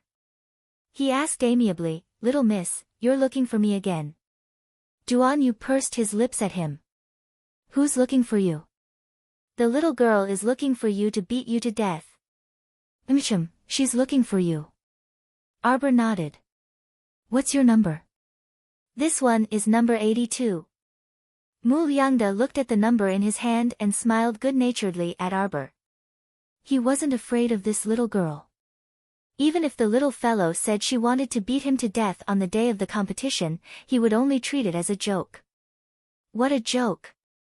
This little girl even shamelessly boasted that she wanted to beat him to death in the first round of the competition, ha ha ha. It was hilarious just thinking about it. She really was a little girl spoiled rotten by her elders. It wasn't a good thing to go out and gain experience with such blind confidence. She would be killed by her own arrogance and stupidity. That's right, he just didn't believe that he, Mu Liangda, could be defeated by a little girl with his skills. Ha, don't joke around. He wasn't a simple mystic cultivator. Everyone in the sect knew of his abilities. Even his master, Wei Cheng, had to take his identity into consideration and flatter him a lot of times. Jojo. Duan Yu pulled her aside and whispered to her, this Mu Liangda is famous in the sect for being a smiling tiger. I heard that he has some connections with Guanlan City's talisman patrician family. He seems to be from a side branch of that family. He has many powerful talismans in his possession. As he spoke, he stuffed a small box of concealed weapons into her hand. If you really fight him, don't let him throw talismans. Feed him a bunch of shooting stars first and beat him to death. Talisman practitioner. The little fellow was startled, but she took the box that Duan Yu stuffed into her hand and nodded repeatedly. Number 82 was it? She first ran back to her own table and browsed through all the senior sisters' hands. There was no number 82. Then she ran to Situ Yi's table and had him check if anyone in the Heavenly Dao sect had that damn number 82. Jojo, do you really want this number 82? Wei Nanfeng couldn't help but tease, then what if the person holding number 82 isn't willing to exchange with you? For example, if you picked a lot, your opponent would be stronger. Naturally, others wouldn't be willing to trade with you. Xiao Mu cast him a glance, and her small brows creased deeply again. Troublesome. There's no 82.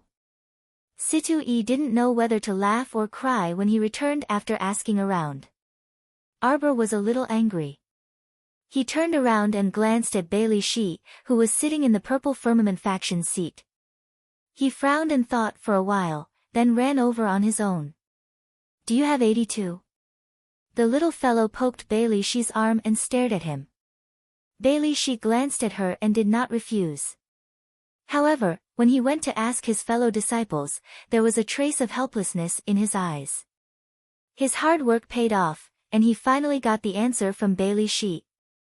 The holder of lot number 82 was a 15 or 16-year-old young girl from the Violet Firmament Guild. Her face was round like a delicate red apple. Miss Chiao looked down at her lot number. I'm number 53. Are you willing to exchange with me? Sure, it's not registered anyway.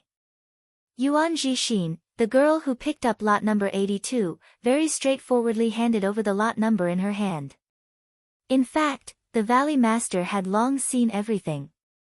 Cough, cough, this was clearly blatant cheating.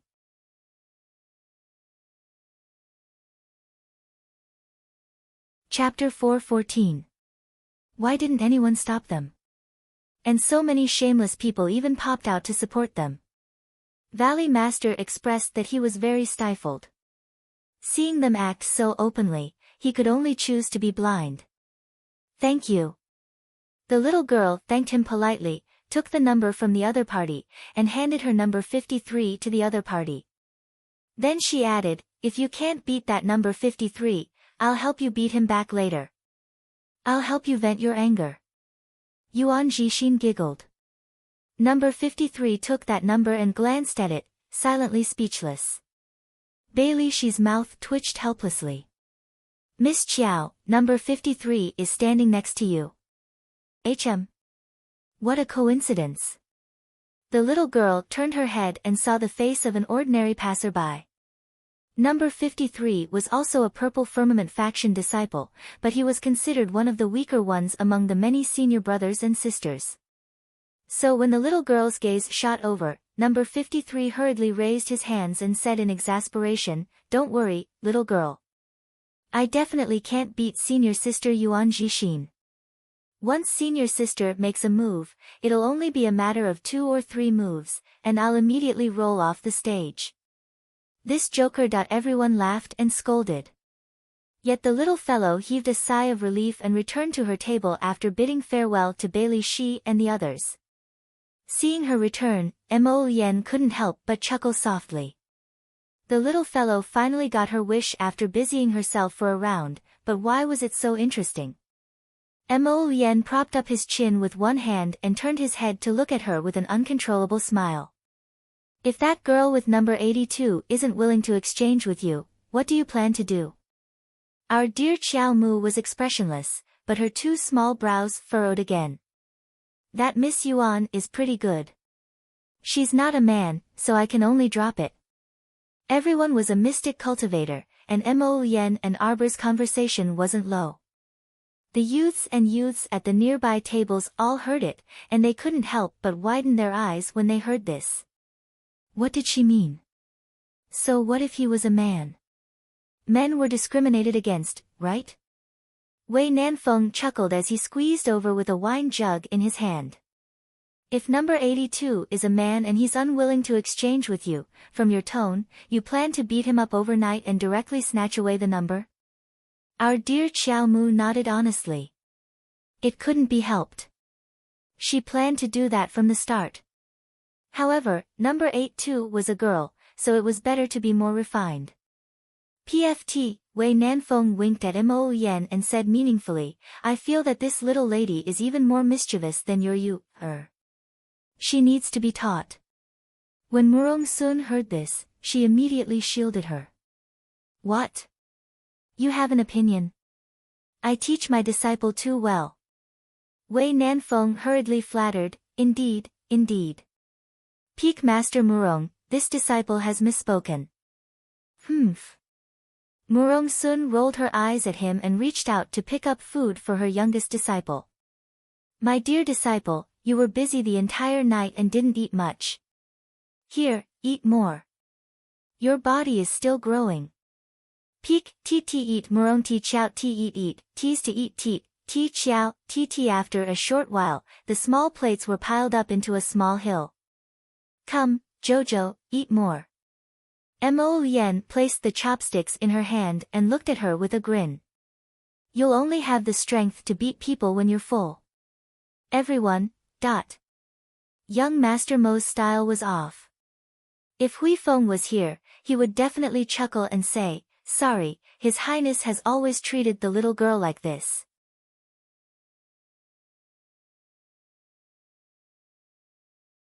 Chapter 4:15. 2 days later. Everyone had recuperated until they were abnormally full of energy. One team after another set out to the northern part of Xixia Valley, which was an extremely spacious field. The forest here wasn't as lush, so the valley master had long made preparations. He ordered people to set up a large stage and also set up many seats for everyone. The 10 or so silk seats in the front row were naturally prepared for the sect masters and elders of the various sections. The disciples each sat on a row of small square stools in the back row. Some extremely bored people even prepared their own tea and snacks, intending to eat while watching the show. The valley master set up a gong on the side in imitation. A male disciple of Xixia Valley tied a red ribbon around his head and held a gong hammer with a fluttering red ribbon in his hand. The valley master had just sat down at the head seat in the center and exchanged pleasantries with the peak masters and sect masters beside him with a smile on his face. Just as he was about to announce the rules and call out the numbers, he heard the gong ring with a clang. Everyone. The freaking valley master should be feeling very depressed right now. He hadn't even started calling out the numbers, yet that idiot disciple had already started ringing the gong. Xixia Valley's Valley Master turned his head to glare at that idiot disciple from afar. That disciple stood there with an innocent expression and smiled foolishly at him while holding the gong hammer. I'll first announce the rules. We'll proceed according to the order of the lots. As long as one side concedes defeat, the competition will end. If you can still fight without admitting defeat, then continue fighting. We're all members of the 3 sects and 5 factions, so it's best if we don't overdo it. Xixia Valley's Valley Master laughed. Alright, now, let's invite number 1 onto the stage. The competition begins. Everyone looked towards that young disciple holding the gong hammer. That idiot didn't hit the gong when it was supposed to and kept staring at the Valley Master as if waiting for his order. The Valley Master waited for a long time but didn't hear the gong ring. He turned his head to glare at that disciple and roared angrily, "Why don't you hit it?" Pfft! Everyone roared with laughter. With a clang from the gong, the 2 disciples number 1 flew onto the stage with vigorous postures and started exchanging blows without another word. When mystic cultivators battled, the strength of mystic energy was to a large extent. At this time, mystic cultivators had yet to realize the importance of mystic consciousness, so they could only see mystic energy flying back and forth and smashing directly at the other party. Arbor took a cursory glance at the mystic skills used by these 2 mystic cultivators and could roughly determine that they were mid-level mystic skills. Most of the mystic skills that were circulating in the market were elementary mystic skills. For people like them who had joined a sect, being able to cultivate intermediate mystic skills was already considered pretty good. Only Master's personal disciples, those kind of disciples with decent talent, would be able to practice the sect's high-level profound skills, and even be able to go to the treasure pavilion to browse the higher-level ones. In a battle of profound skills, when a high-grade profound skill went up against a mid-grade profound skill, needless to say, the high-grade profound skill would definitely have the upper hand. However, the 2 people in front of him were displaying mid-grade profound skills, so it would depend on their comprehension of the profound skills. After a smart person finished reading the profound skill, not only would he be able to completely comprehend it, he would even be able to comprehend some more profound skills based on this foundation. However, it was clear that these 2 people weren't particularly intelligent, so their mystic skills were displayed in accordance with the norm.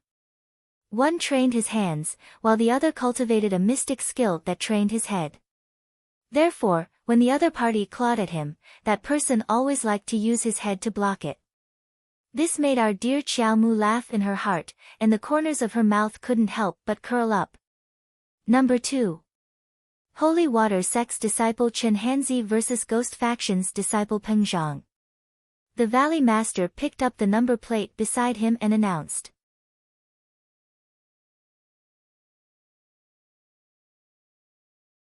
Chapter 4:16. The Xixia Valley disciple forcefully struck the gong. Clang!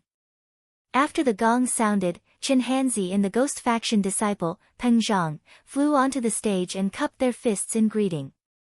A venomous glint flashed through the Ghost Faction disciple's eyes, and his gaze subconsciously landed on his junior sister. Choan's senior brother will definitely avenge you today, junior sister.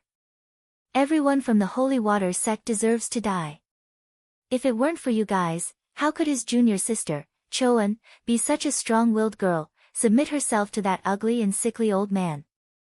Peng Zhang pulled out an item as thin as an iron wire. This was his level 7 mystic weapon, Mystic Spider Silk. It was incomparably sharp and also extremely good at concealment. Usually, only when the Mystic Spider Silk was right in front of the enemy's eyes would they be startled to realize that it had slit their throats. Peng Zhang took out his mystic weapon right off the bat. He had made up his mind to make Chen Hanzi bleed on the spot within 3 moves. Chen Hanzi sneered and suddenly summoned her exquisite awl from her conscious with a shake of her hand. The exquisite awl was triangular, so the sharpness of its tip was definitely stronger than the Mystic Spider Silk. Moreover, this awl also had a wondrous use, which was that the awl head could suddenly lengthen. Only when the enemy died would they realize this point. This level 9 mystic weapon was a treasure she had dug out from Maple Pavilion. It was quite handy, and she normally wouldn't take it out to use unless it was an important situation. But now, since the other party had also taken out a mystic weapon, could it be that she had to passively take a beating? Humph. None of the Holy Water sect's members were afraid of trouble. Peng Zhang channeled mystic energy into his hands and covered the mystic spider silk. He took a step forward and directly swiped it at Chenhanzi's neck. When this move was used, Lu Yun's eyes turned completely gloomy. This ghost faction disciple clearly wanted to take her disciple's life from the start. Doya nervously clenched her hands. Although she didn't make a sound, her large, watery eyes clearly revealed her anxiety. Chenhanzi fell backward on her back and suddenly threw out the exquisite awl in her hand. Upon closer inspection, the awl's tip collided with the mystic spider silk, and it actually created a tiny spark. Chenhanzi's body turned upside down and quickly kicked out twice. Borrowing the force of the kick, she flipped over and landed steadily on the ground with a backflip. The exquisite awl once again returned to her hand, and a ray of profound energy light burst out from the sharp awl, sweeping out an arc-shaped energy ripple as it charged straight at Peng Zhang. Peng Zhang repeatedly took a few steps back, and he was barely able to stand firm when he felt a sweetness in his throat, causing him to fiercely swallow down a strand of surging blood. In the depths of his eyes, which were covered by the gray cloth, there was a hint of killing intent. "Come out, thousand-faced venomous spider." A trace of viciousness flashed across Peng Zhang's eyes. "Holy Water sect disciple, you forced me. If it weren't for the fact that you were so insensible and refused to be executed obediently, why would I summon the thousand-faced venomous spider? This time, you're the one who brought this upon yourself, and you're going to die a miserable death. Don't blame others." Peng Zhang grinned and pointed at Chenhanzi. "Poison spider, this is your lunch. Go." Hiss. The thousand-faced venomous spider waved its 8 long legs and crawled towards Chenhanzi at an extremely fast speed. Chenhanzi's expression froze, and she hastily released her level 9 mystic beast, the silver wolf. When the silver wolf charged towards the thousand-faced venomous spider, Chenhanzi also swiftly dashed towards Peng Zhang. Substantial killing intent had already condensed in her eyes. Peng Zhang sneered and flung out his mystic spider silk. The instant he attracted Chenhanzi's attention, he swiftly took out something from his sleeve and lightly pinched it.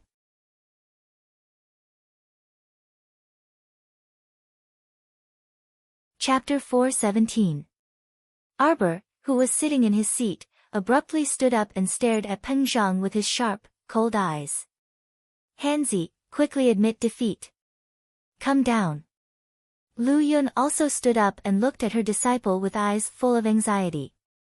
However, in the blink of an eye, the 8-legged venomous spider suddenly spat out a mouthful of venom with a hiss, and its sharp little venomous fangs abruptly bit at the silver wolf's paw. The silver wolf was very intelligent and naturally knew that this thousand-faced venomous spider's teeth were very formidable. However, just as it wanted to escape, it discovered that its paw was hooked by something. When it looked down, it discovered that it was a ball of spider web that had unwittingly entangled its paw. The thousand-faced venomous spider bit down on the silver wolf's white fur.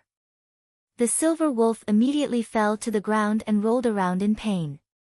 On the other side, Chenhanzi discovered that an exotic fragrance had suddenly burrowed into her nose. Just as she cursed inwardly, she suddenly heard the silver wolf's wretched howl. She panicked, and when she was distracted again, Peng Zhang's mystic spider web was already slicing towards her neck. "Punk, you dare!" Lu Yun shouted, her eyes glaring so red that they were about to burst. When Xixia Valley's Valley Master saw that something was amiss, he immediately jumped up and shouted to stop, "Ghost Faction Disciple. You've won. Immediately release the Holy Water sect's miss and quickly leave the stage. Split up. Split up." However, Xixia Valley's Valley Master's shout was useless. He couldn't stop Peng Zhang's deranged actions. Chenhanzi tilted her body at the moment of extreme danger, and her neck arched backwards to avoid that mystic spider web. Unfortunately, her head was dizzy and swollen, and her mobility was greatly affected. Her limbs felt like they were being restrained by something, so they were very slow and exhausted from head to toe. Although she managed to avoid Peng Zhang's fatal strike towards her neck after her movements slowed down, she couldn't avoid her shoulder anymore. However, that mystic spider web pierced into her shoulder. At this time, Chen Hanzi already couldn't feel the pain in her shoulder. She only felt that her body was very, very heavy, and her head was so heavy that she couldn't control it. Her body suddenly leaned back and fell heavily onto the stage with a bang. Senior Sister Chen. Junior Sister Hanzi. The senior and junior sisters of the Holy Water sect all stood up and shouted angrily. Xixia Valley's Valley Master decisively flew onto the stage and grabbed Peng Zhang's moving wrist. He coldly glanced at him before saying, "Ghost Faction Disciple Peng Zhang wins." Humph. Peng Zhang was unwilling to accept this. He forcefully shook off the Valley Master's hand and jumped down from the arena. When he passed by Choan, Peng Zhang's footsteps paused, and he whispered to Choan, "Junior sister, how did I do?" Choan revealed a pair of stern eyes from under the gray cloth scarf. She nodded with a smile and said, "Senior brother, you did well this time."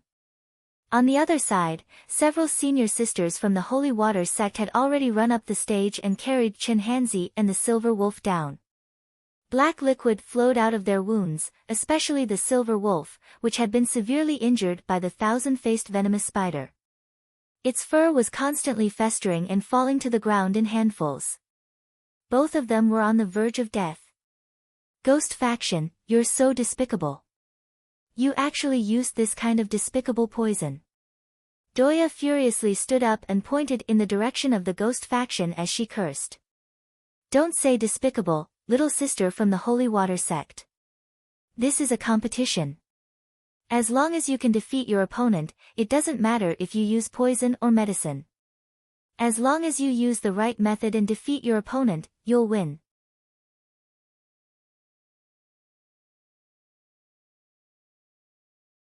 Chapter 418. Isn't my senior brother's words reasonable? A Ghost Faction disciple added with a sinister smile. Senior Sister Chen. Ming Xia supported Chen Hanzi's body and anxiously looked up at Lu Yun and the others. Master, what do we do now? Everyone, take a look and see if you have any antidote pills on you. Antidote pills are useless. The Silver Wolf was poisoned by the thousand-faced venomous spider, so a simple antidote pill can't cure this kind of poison. As for Hanzi, from the looks of it, that Ghost Faction disciple should have given her an extremely vicious medicine that can prevent her from gathering mystic energy. How is it? I have several antidote pills here. Do you want to try swallowing them first? Daybreak sect master's daughter, Liang Qingqing, quickly walked up and crouched next to Chen Hanzi as she asked with concern. Master said the antidote pills are useless. Ming Xia was about to cry from anxiety. Everyone move aside. Don't crowd around. A cold voice interrupted, instantly causing everyone who was at a loss for words to have a flash of inspiration. That's right. Didn't little junior sister once treat City Lord Wu's daughter in Five Moon City? That's right. Back then, wasn't his daughter poisoned by that something heartbreak grass? Little junior sister cured the poison in a few strokes. Presumably, the poison in senior sister Chen's body this time. Xiao Mu had already impatiently shooed everyone away before they could start a lively discussion. Everyone else very sensibly moved aside for her, but they basically still surrounded Chen Hanzi. After Duan Yu, Situ Yi, Wei Nanfeng, and Bai Li Shi squeezed into the crowd, they saw Mo Yen standing leisurely on the side with an empty space around her. Chen Hanzi was lying there, and Darling Qiao was squatting next to her. She first felt her pulse before turning over the dying Silver Wolf. She took out a small wooden box and took out a pill, stuffing it into the Silver Wolf's mouth. Afterwards, she focused on performing acupuncture on Chen Hanzi. As soon as she started, that inexplicably familiar feeling of performing acupuncture 1,000,000 times welled up in her mind once again. That kind of medicinal powder which Chinhanzi had inhaled was scattered all over her body, turning into small grains of powder, blocking the circulation of the profound energy in Chinhanzi's body.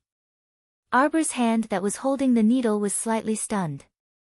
Only then did he realize that he had unknowingly sent his profound sense into his eyes and could actually see the flow of profound energy in Chinhanzi's body. This method of controlling the flow of mystic sense into one's eyes was one of the techniques recorded in the second layer of the Spirit Division record. She had been staying on the first level all this time, painstakingly cultivating how to use her own profound sense to control her avatar. She had only glanced at the second layer of the Spirit chapter and hadn't really studied it. However, she hadn't expected that she would be able to master it in a moment of haste. Our dear Xiao Mu was a little excited in her heart. She hurriedly mobilized all the mystic energy in her branch meridians and gathered it all into mystic sense. Then, she guided it into her eyes and observed with rapt attention. More than half of the profound energy in one of Chinhanzi's main profound veins was present. The reason why her profound energy had not filled her entire profound veins was because Chinhanzi had exhausted quite a bit of her profound energy when she fought with Ghost Gate's Peng Zhang earlier and had yet to recover. This was really strange. It really allowed her to clearly see the condition of Senior Sister Chen's body. This would be beneficial for her treatment. Arbor was stunned for a moment before regaining his senses and removing the small grains of powder from Chinhanzi's body. If she could always observe other people's profound veins in the future, then wouldn't it be equivalent to having an additional cheating device in a battle? If she opened her profound eyes in the middle of a battle, wouldn't she be able to clearly see how much profound energy was left in her opponent's body?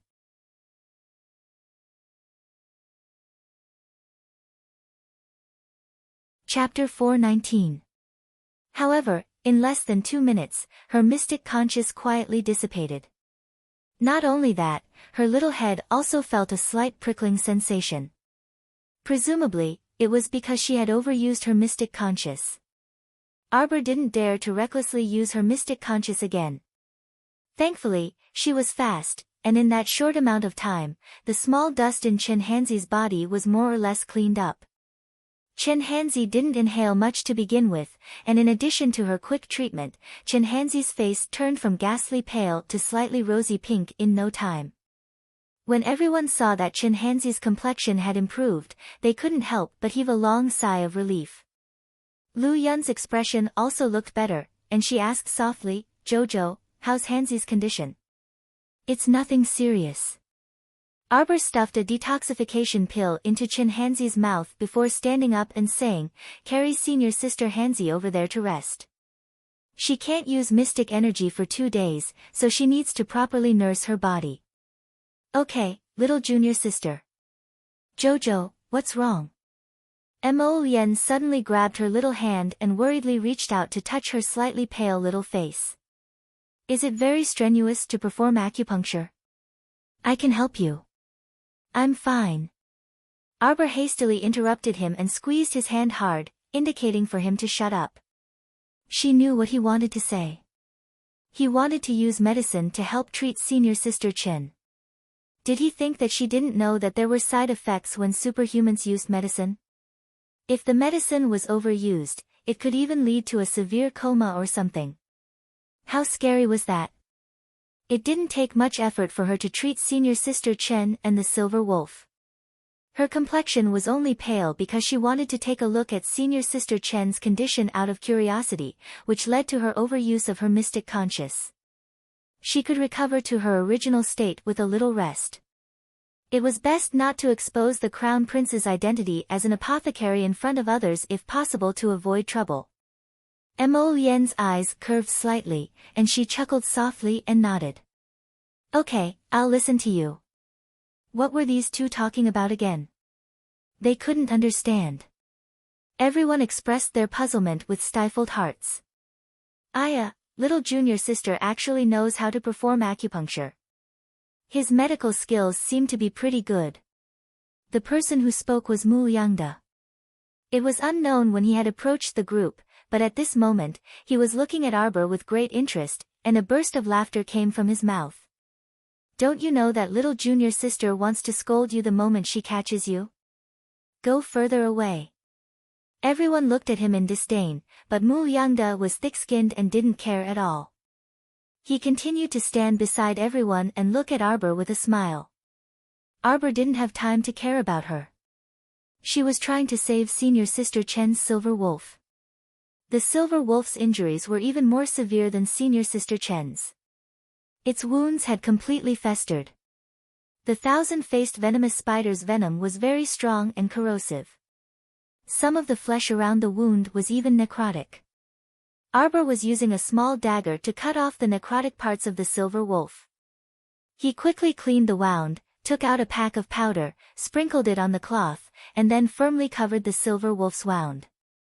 Soon, the silver wolf's wound from the venomous spider's stab stopped festering, and the bleeding also stopped immediately. At this time, Chenhanzi had already faintly regained consciousness and was calling out softly, "Silver wolf, silver wolf." The senior sisters from the Holy Water sect immediately rushed to her side and bent down to whisper to her, "Don't worry, junior sister Chen. The silver wolf is fine.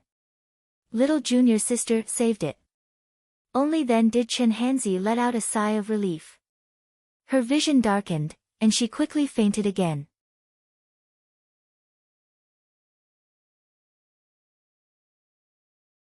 Chapter 420.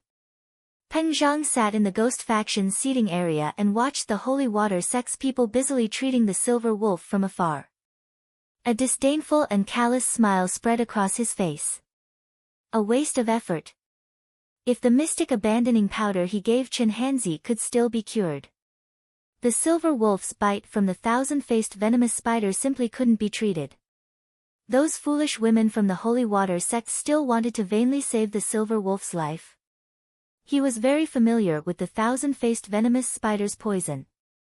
His thousand-faced venomous spider had just advanced to level 10 not long ago, so it was simply a piece of cake for it to bite a level 9 mystic beast to death.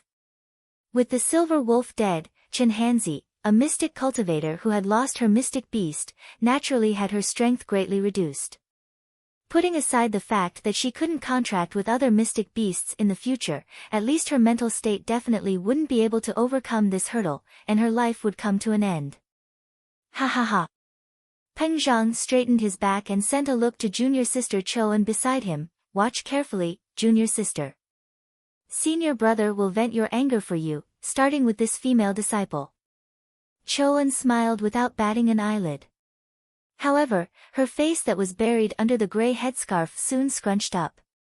From her position, she just happened to be able to see the youth Mo Yen standing on the side, attentively watching a little girl who was squatting on the ground performing treatment. The youth's gaze didn't shift away from the little girl from beginning to end. This made her heart feel like it was being gnawed by thousands of ants. Not only was it riddled with holes, but it was also abnormally painful. "You will regret it." Choan tugged at the corner of her mouth, revealing a cruel sneer. Peng Zhang didn't understand the situation, so he lifted his robe and crossed his legs, calmly waiting for the Holy Water sect's people to start wailing. However, after a long while, after 2 consecutive matches, there wasn't any movement from the Holy Water sect's side. Instead, they all returned to their seats in their respective positions. Peng Zhang was slightly taken aback, and he looked in the direction of the Holy Water sect with a frown. He turned his head and said to a junior brother beside him, "Go over and inquire about what's going on with the Holy Water sect." The junior disciple from the Ghost faction didn't dare to go over. He felt that he might be asking for a beating if he went over. Those girls from the Holy Water sect didn't look like they were to be trifled with. He hesitated for a moment, yet he had no choice in the end. Under the threatening gaze of senior brother Peng Zhang, he could only stand up angrily and walk over dejectedly. Their ghost sect was like this. The higher-ups bullied the lower-ups, and the elders bullied the ordinary disciples. This was a common thing. Everyone relied on their own abilities to fight for the upper echelons. Those at the bottom basically had no way out. Especially junior brothers like them who had just entered the sect. In the eyes of those senior brothers who had grown up, they were just servants who could be ordered around. They had no status in the sect at all. The young disciple's heart trembled as he braced himself and walked up to a senior sister from the Holy Water sect. He used a voice that was only loud enough for him to hear and timidly asked, "May I ask this senior sister, how is the senior sister that you guys carried down just now?" "Who are you calling senior sister?" That female disciple suddenly stood up and raised her hand to slap this ghost faction disciple heavily on the face. "Scram! You bunch of little bastards from Hellgate, don't come and argue with us. Who knows you?" The junior disciple from Ghost Faction was about to cry. He covered one side of his face and turned to look at senior brother Peng Zhang, who was sitting in his own seat.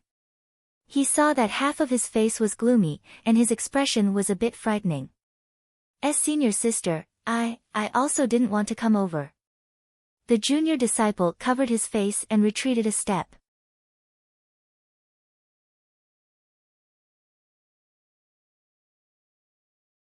Chapter 421.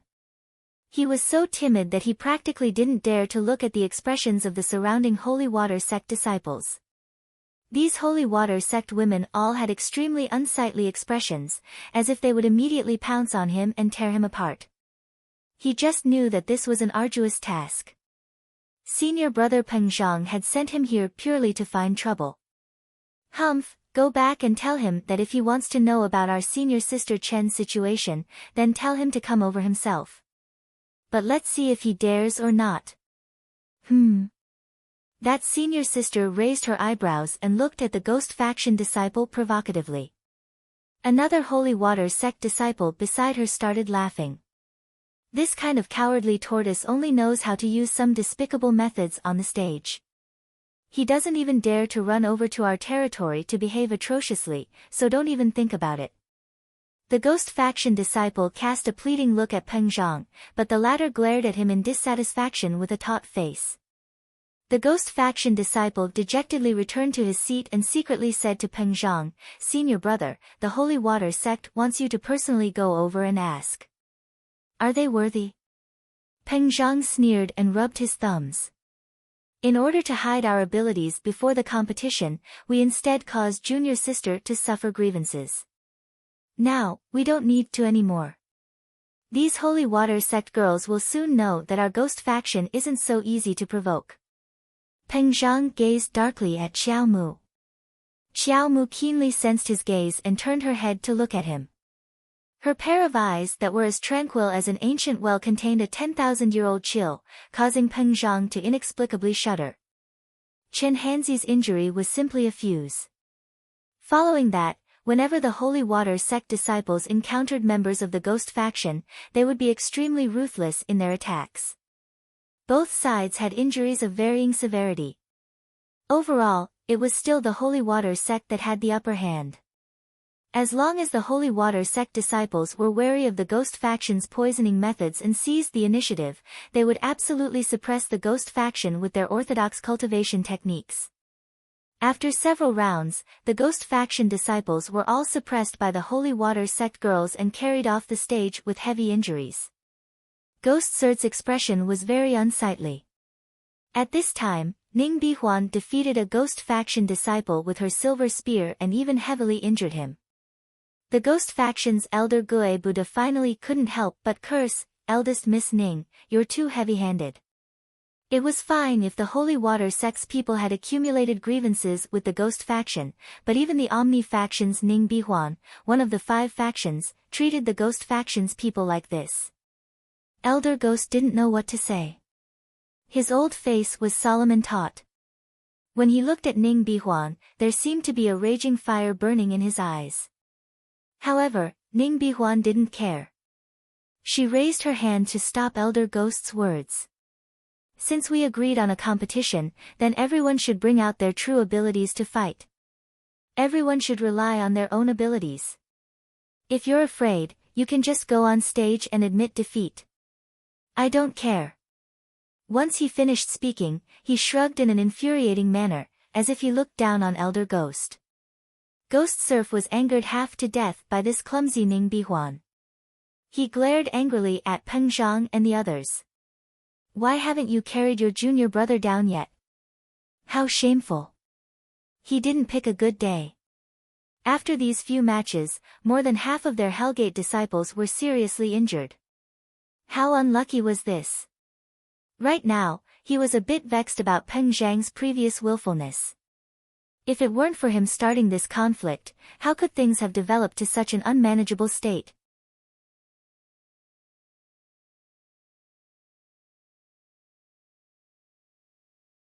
Chapter 422. In the afternoon, the scorching sun had already risen to its highest point, and the entire area around the stage was filled with a fiery atmosphere. This match was between a Coitus faction female disciple and a Daybreak sect male disciple.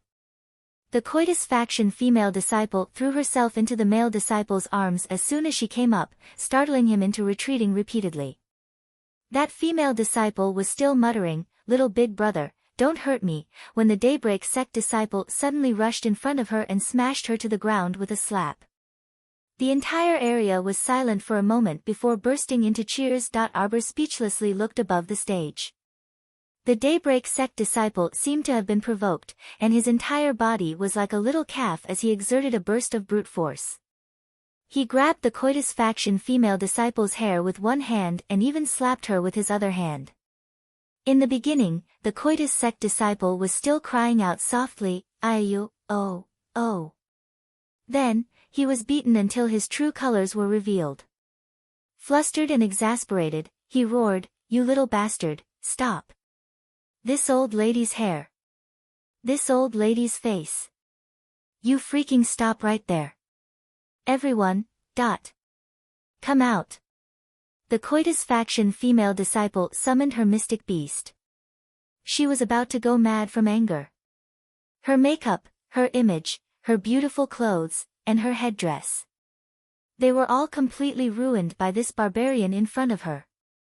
So angry, so angry, so angry. The Coitus faction female disciple's first sentence after summoning her mystic beast was to directly order her mystic beast to eat the bull-like youth in front of her. The Daybreak sect disciple also summoned his mystic beast. Everyone couldn't help but be amused when they saw this. It really was a bull-like creature.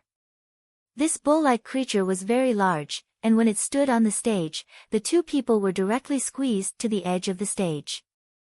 The fat rabbit summoned by the Coitus faction disciple was simply comical and laughable in front of the bull-like creature.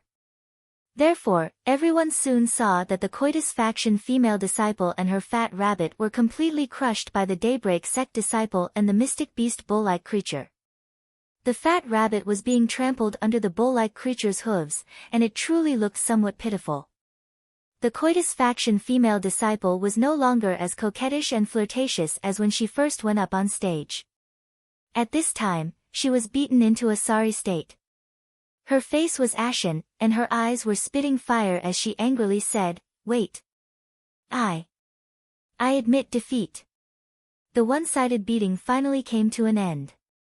The female disciple of Coitus sect cried miserably, and was fiercely glared at by Granny Witch. "Useless thing, you still have the face to cry."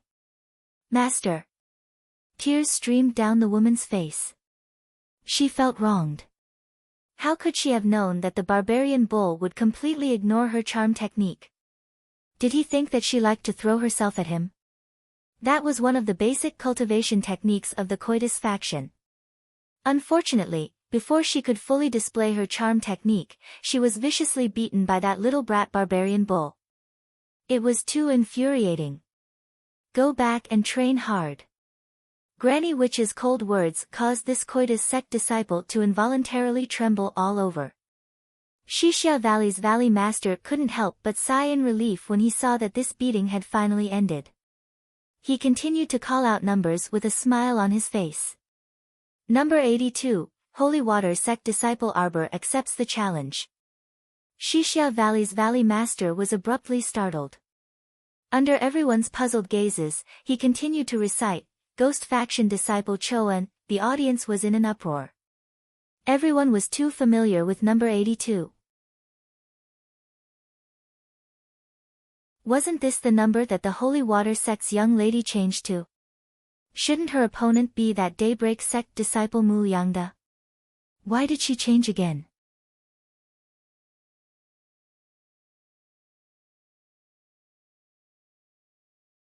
Chapter 423. Xixia Valley's Valley Master was stupefied halfway through his recitation. That day, he had personally witnessed the little girl brazenly switching numbers with someone else in order to directly challenge a daybreak sect disciple named Mu Liangda on the stage. But what was happening now? Duan Yu coldly glared at Mu Liangda. However, Mu Liangda merely pretended not to know why everyone was making a racket and maintained a chuckle. Mu Liangda, you weren't number 82 from the start, right? Duan Yu coldly questioned. Everyone from Daybreak sect looked at Mu Liangda himself in bewilderment. The sect master's daughter, Liang Qingqing, also frowned. Mu Liangda, is what senior brother Duan Yu said true? The number you reported at the start was that of Chouan from the ghost faction? Junior sister Qingqing, I'm also not sure about this matter. Mu Liangda continued to smile and feign ignorance. He wouldn't honestly admit that Chouan had already come to him to talk about this before the small banquet. The two of them discussed and both felt that since the little girl mentioned it before, she would definitely tamper with the number drawing and change it to Mu Liangda's opponent no matter what. Chouan wanted to give that little bitch a surprise, so she secretly instructed Mu Liangda that she would give him a number hint during the drawing.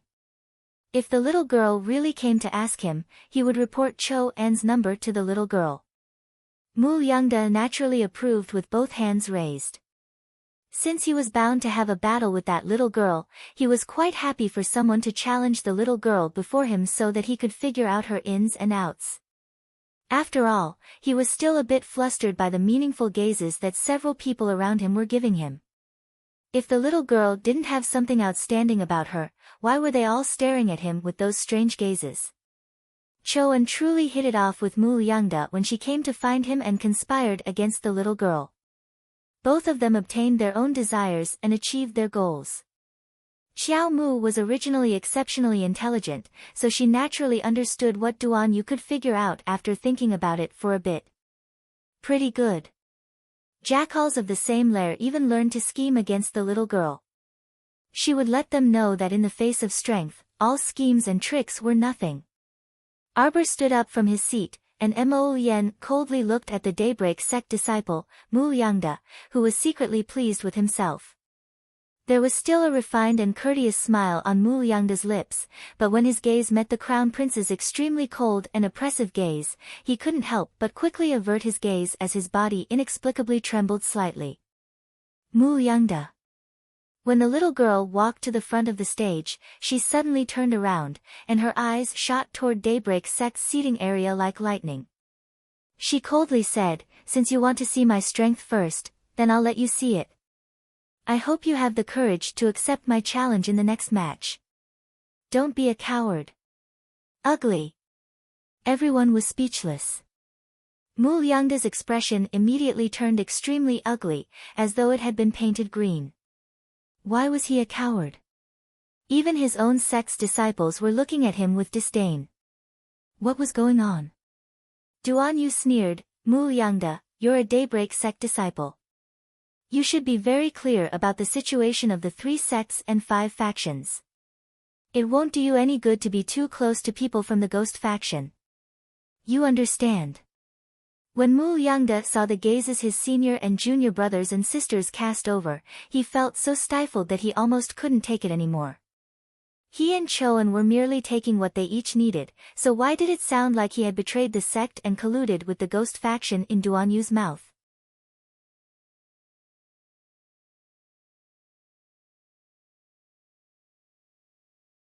Chapter 424.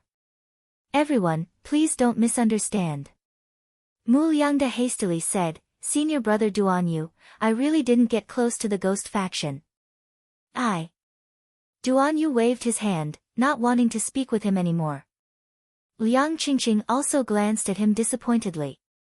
"Senior brother Mu, it's wrong of you to associate yourself with the ghost faction." Mu Liangda opened his mouth, but he was suppressing a surge of anger in his heart. He sat there sullenly as his gaze drifted towards the stage. He saw the little girl steadily walking up the stairs onto the stage.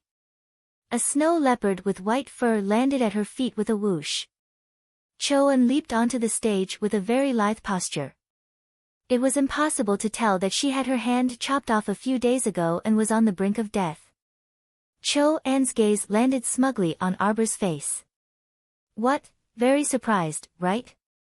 Her voice was very hoarse, as if it had been whipped by countless vines. It was terrifyingly coarse. I'm not surprised. I just didn't expect that someone would be so stupid as to rush to court death, Arbor said dryly as he shook his head, bitch. Choan shouted roughly, her eyes glaring with a venomous glint. Have you heard of a saying? A scholar who has been away for 3 days must be looked at with new eyes. Choan's right hand poked out from her sleeve, and everyone involuntarily sucked in a cold breath when they saw it. This person's right arm didn't look like a human hand at all. It was more like a piece of withered wood, and her 5 fingers and fingernails were twisted like long withered vines. Demonic cultivator. Someone suddenly shouted. Little junior sister, be careful. This person fused with the power of a demonic plant. Ha ha ha ha ha. Choan looked up to the sky and laughed smugly. She flipped open her gray headscarf, revealing a face so fair that it was somewhat strange. Is my face beautiful? She used that hand that was twisted like a withered vine to gently caress her fair and smooth face. Is it beautiful? How should he put it? That face was quite beautiful when taken apart, but when put together, it made people feel very awkward. It was like a fake face, with a stroke here and a piece there. When put together, there was no sense of harmony at all. Arbor shook his head. Ugly. Choan's face stiffened, and she said angrily, what do you know? My previous face was 10,000 times more beautiful than this. It's all because of you, because of you. She approached Arbor step by step, pointed at one of her eyes, and asked with a coarse smile, can you tell that this is a fake eye? Arbor nodded. Don't be so angry. Your eyeballs might fall out. Everyone was speechless. Why was the style so strange? Ah! Choan shouted. She was simply about to go mad with anger. She originally wanted to scare the little slut, but who knew that the stoic face was expressionless from beginning to end? Shouldn't a normal girl at least be a little shocked when they saw her fake eyes? Do you know who I am? Arbor shook his head. I don't know you. You don't know me, haha. You don't know me, ha ha ha ha ha. Choan felt that her words were extremely sarcastic. Her enemy didn't know her at all, but she was in so much pain because of this enemy in front of her day and night. How laughable was this? Choan's one eye was tearing up from laughing. Do you still remember Nyen Kue who went to Shizhou City to kill you? I am his master. The master of that pitiful worm who self-destructed after you crushed his soul.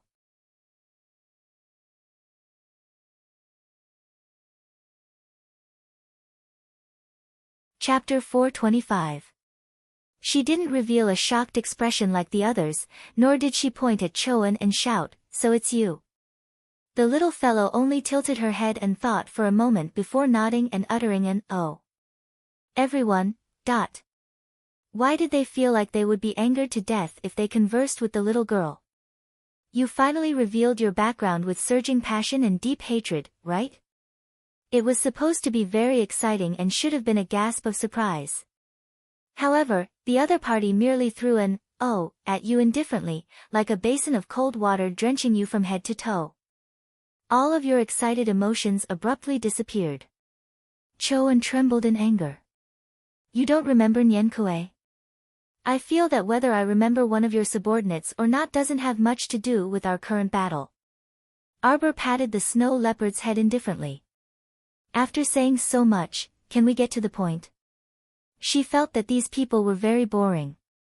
Everyone liked to talk a lot of nonsense when they came up. With so much time to talk, the battle could have already ended. Choan looked at Arbor gloomily. You're not a level 10 mystic cultivator yet. Don't you think it's too fake to borrow someone else's mystic beast to fight? Can it be as fake as your face? You bitch. These words simply pierced her girlish heart full of holes, making her feel like she was in hell, unable to see the light again. Arbor knitted his brows and pointed at Choan, go tear her mouth. It's so dirty. The snow leopard abruptly charged forward.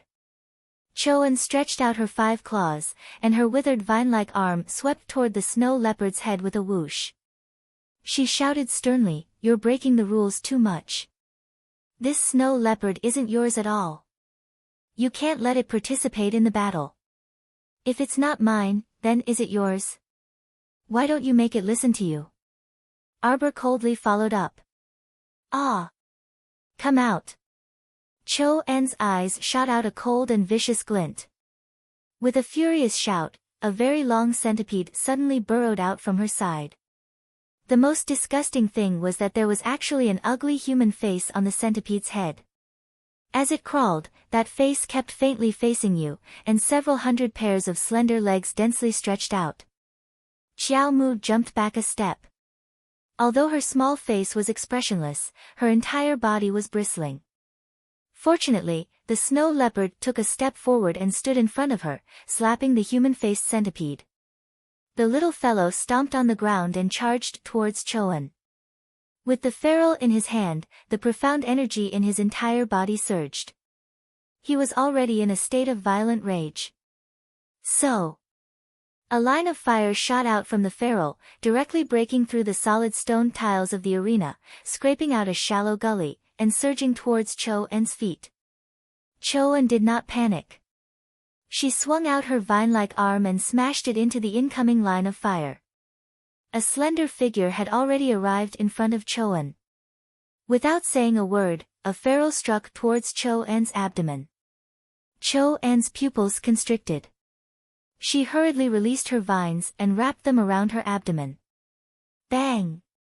Unexpectedly, the little guy changed his move very quickly and punched Choan's forehead. This punch carried a strong gust of wind as it smashed into her forehead, causing Choan to retreat several steps. Mu Liangda was watching from below, and his eyes had already revealed a grave expression. As expected, this little girl was very formidable. Her combat strength seemed to be incomparable to a level 8 mystic cultivator's cultivation. Compared to level 8 mystic cultivators of the same level, she was much stronger in terms of speed and explosive power. 10:00, clock ends, see you tomorrow.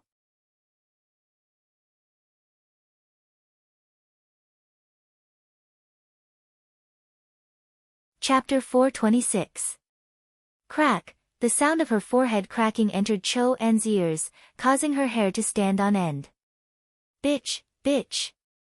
Ah, Choan trembled as she reached out to touch her forehead. She felt as if something had ruptured under her skin. Back then, she was implicated by Nian Kuei's self-detonation. Although she used a level 4 defensive mystic weapon at the critical moment and barely managed to save her life, she lost one eye.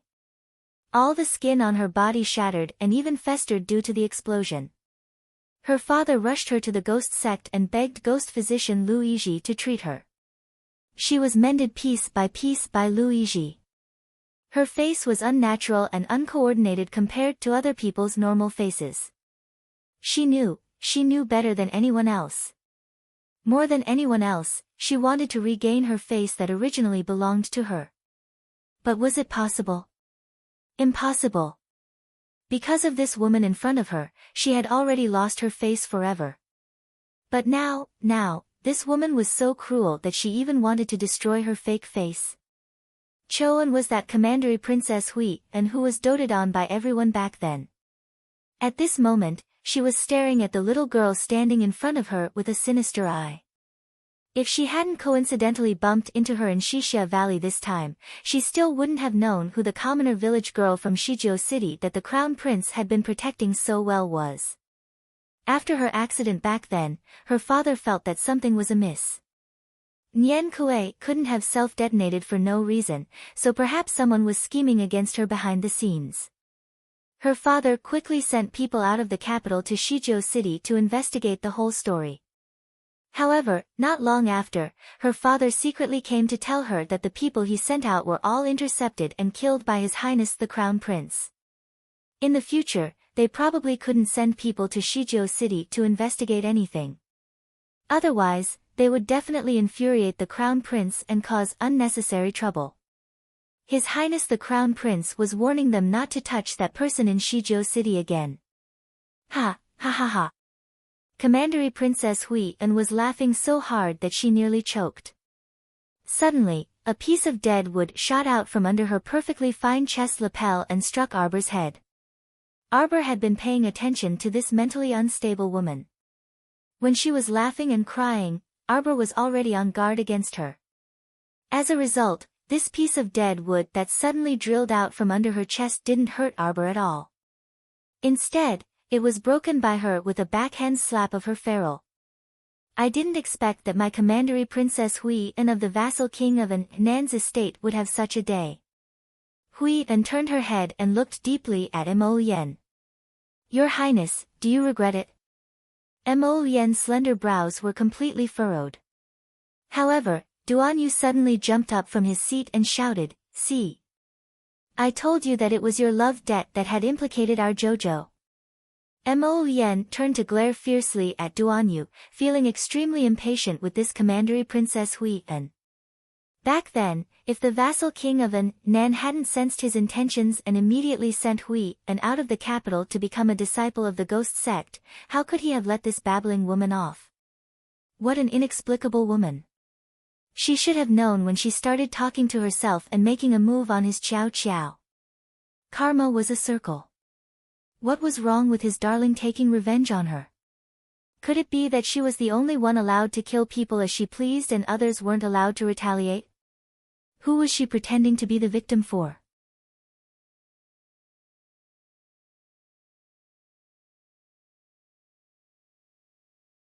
Chapter 427.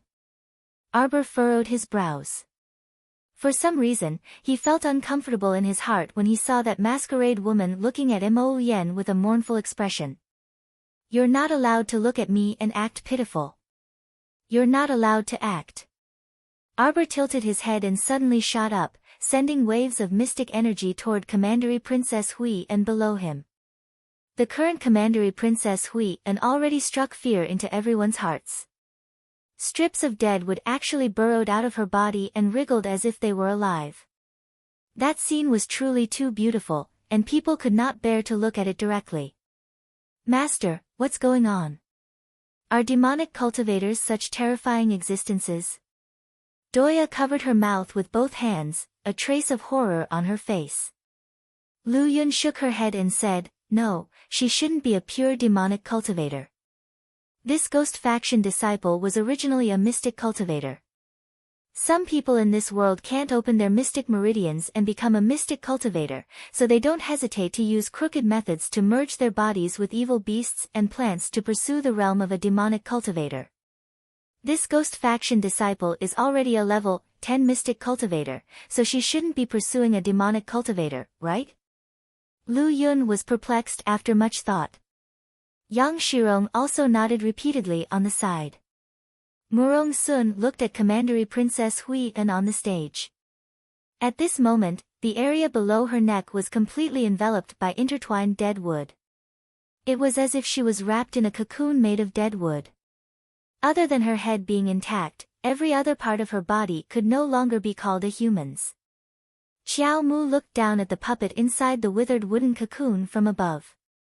Suddenly, she recalled the ferrule in her hand into her conscious and replaced it with a normal bow and arrow. Ha ha ha ha ha. The deadwood cocoon crazily wriggled its body, and its head strangely tilted toward the sky. When it looked at Arbor, a vicious glint flowed through its single eye. Several hundred deadwood shaved out of the cocoon and simultaneously whipped toward Arbor in midair. Whoosh! Whoosh whoosh! Arbor pulled back his bowstring, constantly changing his position in the air, and with astonishing speed, he kept shooting arrows at the cocoon. The deadwood cocoon went berserk, and the thousands upon thousands of deadwood roots twisted and lashed at Xiao Mu. Floating flash. Arbor's figure instantly disappeared from the spot where he was wrapped in the dead wood. When he reappeared, he was already standing behind the deadwood cocoon. He was still continuously shooting arrows at the deadwood cocoon. He was continuously drawing out a large number of arrows from the purple storage talisman. Everyone had already lost count of how many arrows this little girl had shot. Only Mo Yen, Duan Yu, Bailey Shi, the three peak masters, and the sect masters saw it very clearly and calculated it very accurately. 286, 287, 288 arrows. The little girl stopped and held the bow and arrow in midair.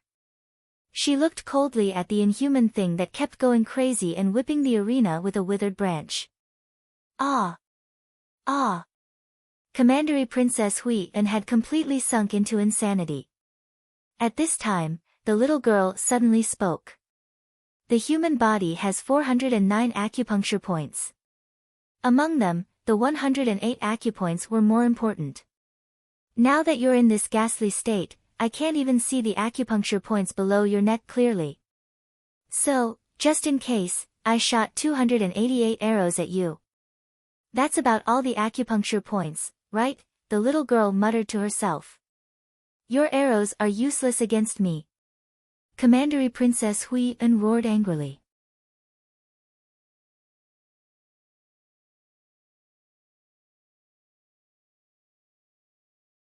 Chapter 428. You'll know very soon whether it's useful or not. Arbor coldly gazed at her. For some reason, Mu Liangda's eyelids twitched inexplicably when he heard the little girl's words. Arbor pulled back his bowstring and aimed at the withered tree cocoon. Explosive arrow. Whoosh! That arrowhead rapidly shot toward Commandery Princess Hui An at lightning speed. Hui An was enraged, and she abruptly swung the writhing withered tree at the arrowhead. She harshly shouted, "Whimsical bitch! Do you think that a few incomparably ordinary lousy arrows can penetrate my impenetrable body? Ha ha ha ha ha! This is the body of a level 10 mystic cultivator and a demonic cultivator, ha ha ha!" Bang! A clear and crisp sound of an explosion rang out from beneath her body. This explosion seemed to have triggered a song of explosion, and explosions of various sizes immediately resounded in Commandery Princess Hui An's body, which was like a cocoon made out of dead wood. Bang bang, bang bang bang. Crack crack. The explosive arrows directly tore open holes in the withered tree cocoon, and streaks of strange red blood flowed out. Oh, so it can bleed. Arbor nodded in realization and retreated slightly. He stood at the edge of the stage and coolly gazed at Commandery Princess Hui An, who was continuously exploding. The surroundings were already dead silent. The scene before them was truly a bit horrifying. Commandery Princess Hui An's transformation into a withered tree cocoon was already shocking enough. But now, they were directly watching a withered tree cocoon explode inch by inch in front of them. The flesh and internal organs inside all flipped out and fell to the ground piece by piece in a sea of red and white. It was quite visually stunning. Every explosive arrow would explode after hitting the target, but Arbor controlled his previous 288 arrows so that they did not explode. It wasn't until the last arrow that triggered the universe that Commandery Princess Hui An enjoyed. At the same time, it was the refreshing feeling of having such a large number of explosive arrows explode in her body. The scene was truly too beautiful. No one dared to keep staring. After a while, they could not resist looking away and shaking their heads repeatedly. The expressions of the ghoul sect disciples became abnormally ugly. Peng Zhang was even more heartbroken. He wanted to charge into the arena like a madman. Junior sister. Junior sister. He did not expect his junior sister to do such a crazy thing in the competition. It was all because of this little witch in front of him. It was all because of her. Senior apprentice brother Peng Zhang, senior apprentice brother Peng Zhang, you can't go. A few ghost faction disciples held him down, and secretly raised their eyes to look at Elder Ghost, who had an ugly expression on his face. When Lu Yizhi was supported by his retainer, Chiao-san, he stared coldly at the stage and shook his head in disappointment. Truly a useless thing. Even after swallowing the evil body pill, it was still useless. He couldn't even beat a 12 or 13-year-old girl. Chiao-san's eyes were filled with fear. Sir, you're right. Look at that lady from the Chiao family. Her methods are so cruel and vile. She's not an easy person to deal with. Luigi's eyes turned cold. I think it's because Hui-en is too weak. Such a waste of my precious evil body, Dan. What a pity. Luigi shook his head. If he had known that she was so weak, he would not have given it to her. He had found all kinds of medicinal ingredients and spent at least 2 years to refine this pill that was infused with the blood essence of the evil plant. What a pity, what a pity.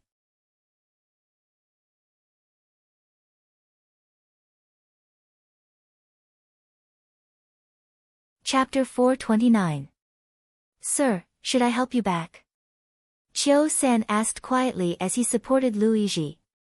Since that woman called Hui-en was clearly a useless pawn, there was no need for them to continue watching. However, Luigi's eyes were still fixated on Arbor on the stage. He coughed a few times in a low voice, conjecture and confusion in his eyes. I really didn't expect that a small continent like Seikong planet in the lower star domain would have such a brilliant mystic technique. Luigi muttered to himself as he stared at the two people on the stage with a hint of hesitation in his eyes. This is nothing. In our Shuntian prefecture, there are probably plenty of low-level and mid-level mystic techniques like this, Chiao-san said disdainfully. Low-level and mid-level mystic technique? Luigi sneered. Chiao-san, you've been by my side for so long, but your eyesight is getting worse. Chiao-san was taken aback. How brilliant can this mystic technique executed with a normal bow and arrow be? Using a normal bow and arrow to destroy the amalgamation of a level 10 mystic cultivator and a demonic cultivator is the terrifying part of this mystic technique. Luigi knew better than anyone that Hui-en's current body was completely wrapped in that withered tree cocoon. Other than the area above her neck, there were originally no openings. Chiao-san, in the eyes of the Chiao family's little miss, that amalgamation of demonic plants that we thought was flawless is actually full of openings. Luigi lamented. Otherwise, how could she have hit Hui-en's vitals with every arrow? How could Hui-en survive after detonating these explosive arrows? At this time, Commandery Princess Hui-en had already stepped onto the path of self-destruction. She lowered her head in horror and saw that her cocoon-like body was currently exploding inch by inch. The ground was already covered in a thick layer of withered vines and broken wood. After the outer layer of cocoon peeled off, the body inside was truly riddled with holes and was extremely horrifying. Xixia Valley's Valley Master braced himself and jumped onto the stage that was in a complete mess. He first speechlessly glanced at Arbor, who was standing at the edge of the stage, before sighing. He walked to Arbor's side and turned to the people below the stage to announce, Holy Water Sect's disciple, Arbor, wins this match. He turned around and glanced at the badly mutilated thing on the ground and shook his head. He thought to himself that this female disciple of the ghost faction was probably not going to survive. After everyone heard Xixia Valley's Valley Master's announcement, they were dazed for a good few seconds. Then, as if they had regained their wits, the entire place erupted into a clamor. Mixed in were the angry roars of the ghost faction disciples and the cheers of the Holy Water Sect disciples, so it was truly very chaotic. Arbor jumped down from the arena expressionlessly and walked straight in the direction of his own sect, ignoring the glares of the Hellgate disciples along the way. No one knew that under that stoic face of hers, there were also some small fluctuations in her mood. She had learned this explosive arrow technique from the Spirit Division Records Technique chapter. To be honest, she still hadn't figured out what level of mystic technique the Spirit Division record was, but from the looks of it now, it really didn't seem that simple. Ever since it revealed its true form and flew into her consciousness on its own, she felt that this lousy book wasn't as simple as it seemed. Now that she looked at it, it was even more not simple. Any random minor technique in the technique chapter could explode Hui An's supposedly powerful fusion body. Xiao Mu suddenly paused in her footsteps and turned her head slightly to the side.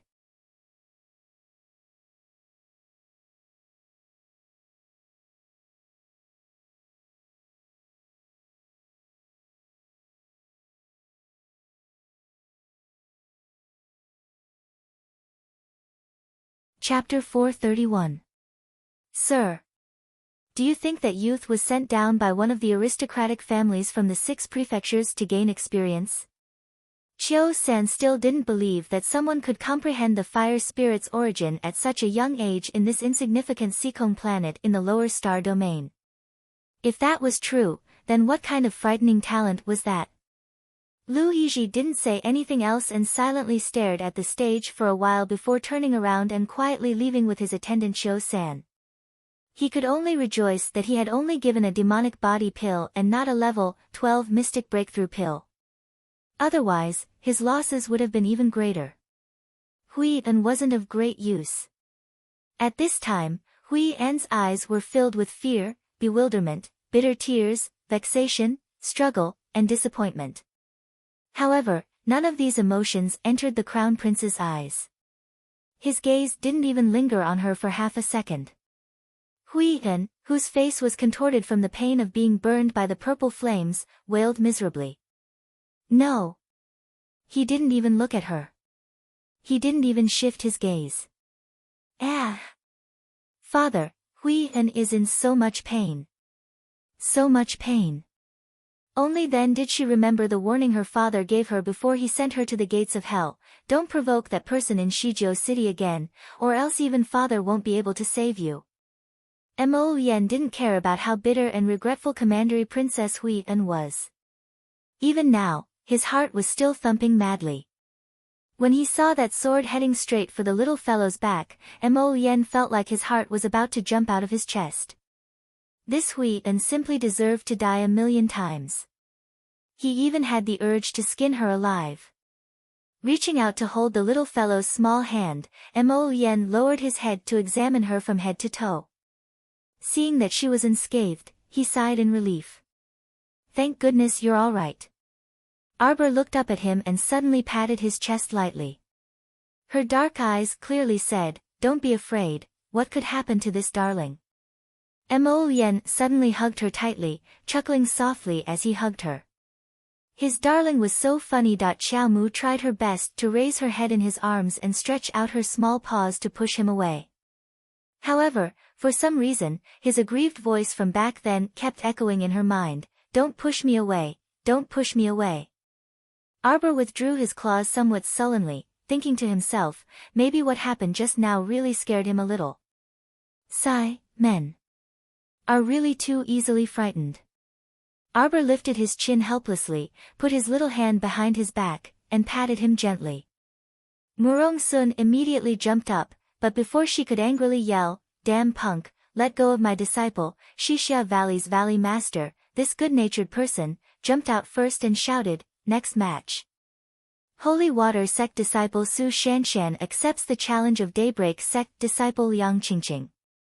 The crowd's gazes that were on Mo Yen and Yi Zichen immediately shifted back to the arena.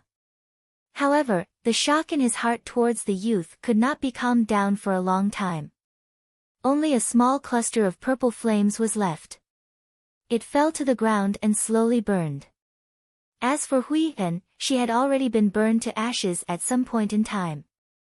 Far away in Guanlan City, the old prince of the vassal king of an Nan's estate suddenly received a report from the people guarding the ancestral hall.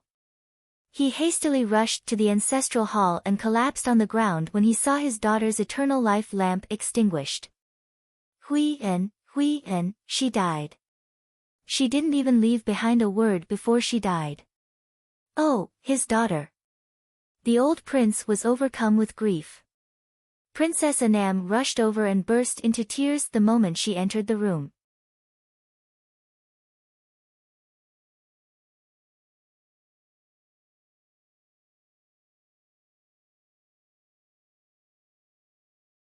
Moreover, during the competition, Peng Zhang's level 10 mystic beast, the thousand-faced venomous spider, had bitten many people from the other sects, causing Arbor to be very busy with detoxification. How infuriating! It caused her to have to save people while watching the competition. Peng Zhang had made countless enemies now, and even the other members of the 5 groups hated him to the core.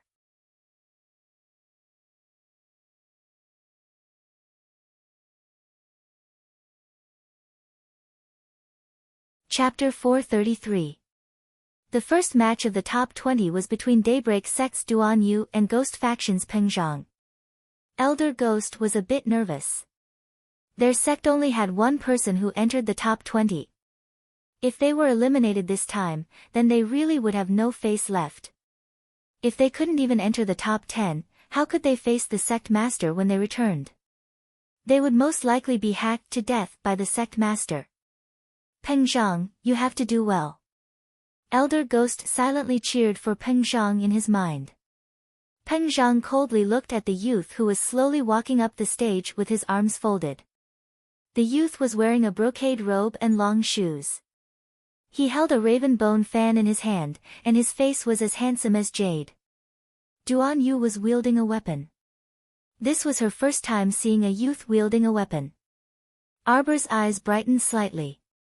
This was definitely the rhythm of beating Peng Zhang to death. Not bad, darling Qiao liked it. This Peng Zhang should have died long ago. He bounced around endlessly and made her so busy. Peng Zhang released the thousand-faced venomous spider. As soon as it was released, the thousand-faced venomous spider excitedly crawled around his feet, hissing as it brewed its venom. Summon your mystic beast, Peng Zhang said haughtily. Duan Yu sneered, do I need to summon my mystic beast to deal with you guys? Don't joke around. He didn't say anything else and flung the raven bone fan out. The raven bone fan abruptly flew in front of Peng Zhang, but it was blocked by the mystic energy Peng Zhang channeled, unable to advance even half an inch. Peng Zhang sneered and was about to mock when his pupils abruptly contracted. Countless specks of cold light flew out from the raven bone fan and whizzed towards Peng Zhang's surroundings before exploding in succession. Peng Zhang's expression abruptly changed. He mustered all the mystic energy in his body to launch a full-scale defense, but how could he make it in time? How could he have known that this punk would use a killing move as soon as he started? He didn't give the other party any time to prepare. This was not an ordinary concealed weapon. When the cold light exploded on his body, he could clearly feel that every bit of the cold light that flew out from the black bone fan contained a strong profound energy. The mystic energy he used to defend himself was completely unable to block the specks of cold light flying out of the raven bone fan. Peng Zhang could feel that the defensive power around his body was weakening, and he could only activate his profound energy in a fluster to protect his body. He even shouted angrily, thousand-faced venomous spider. Hiss. The thousand-faced venomous spider swiftly crawled towards Duan Yu's leg. In the blink of an eye, the raven bone fan flew back into Duan Yu's hand. Duan Yu leaped, and his slender figure streaked across the air like a shadow. His long, loose hair suddenly swayed slightly. Hundreds of cold lights suddenly shot out from his hair and pounced on the thousand-faced venomous spider on the ground. Hua! Everyone watched nervously, and many people couldn't help but stand up. Elder Ghost's face was even more ashen. His fingers that were pinching the armrest had already turned slightly purple. You've done well.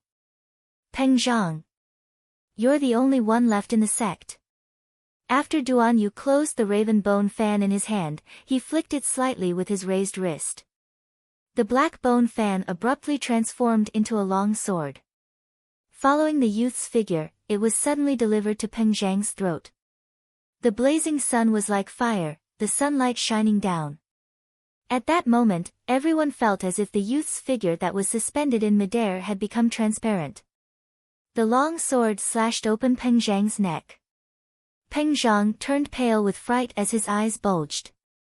He only heard cracking sounds coming from his throat, as if something warm was slowly flowing out. Bam! Peng Zhang powerlessly crashed to the ground. Dejected, Elder Ghost drooped his head down, laying down on the stool in defeat.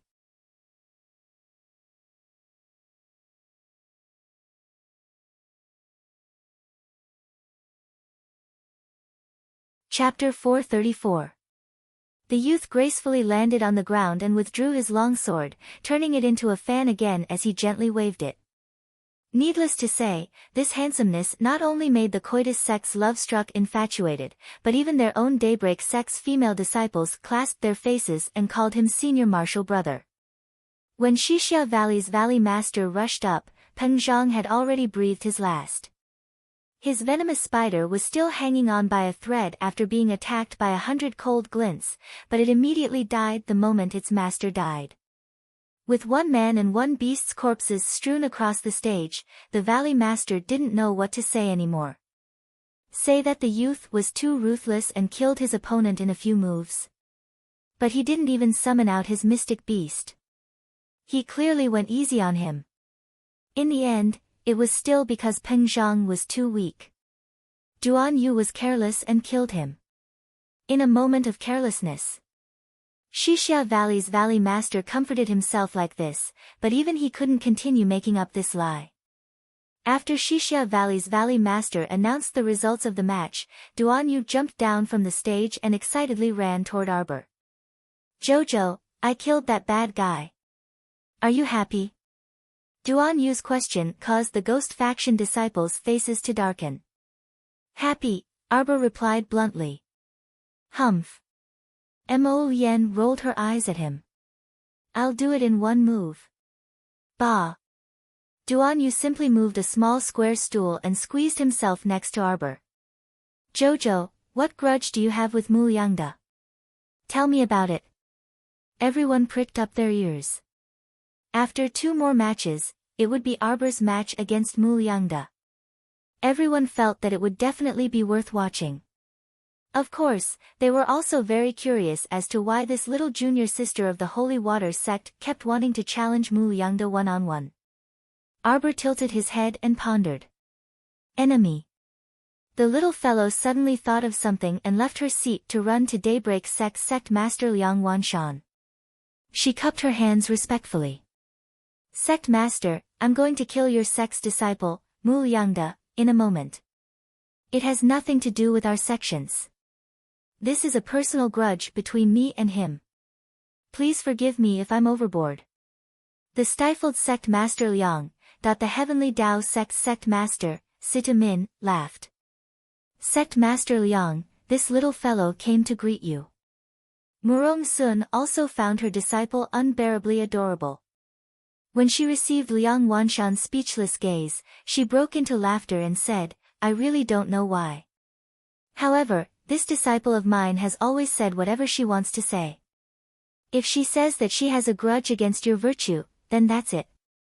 Since it's a personal grudge, this sect master shouldn't interfere too much. Liang Wanshan was also speechless. It's just that Mu Yangda isn't as ordinary as you think. Liang Wanshan said hesitantly, you might not be able to defeat him. Sect Master Liang, don't worry. I'll definitely kill him. The little fellow swore and ran off. Liang Wanshan had a stifled look on his face. Why am I getting more and more worried? Everyone burst into laughter. Why did it sound like Sect Master Liang was going to kill Mu Yangda in the end and even told the Sect Master not to worry? It was too comical. Arbor ran back to Mo Yen's side and told Duan Yu after sitting down, I just greeted your sect master. I said that I'll kill Mu Yangda in a moment, and he agreed. Everyone looked at her like she was a little oddball and simply didn't know what to say.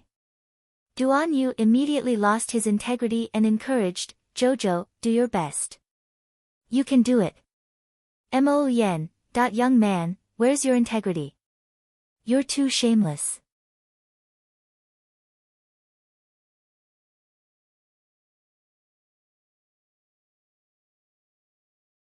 Chapter 435. For the next 2 matches, they stopped after a certain point and were relatively harmonious. Xue Xiao and Bai Li Shi fought, and Bai Li Shi won. Wei Nanfeng and a Purple Firmament faction disciple fought, and Wei Nanfeng won. The fourth match was Arbor and Mu Liangda's match. The two were silent the entire time as they ascended the stage.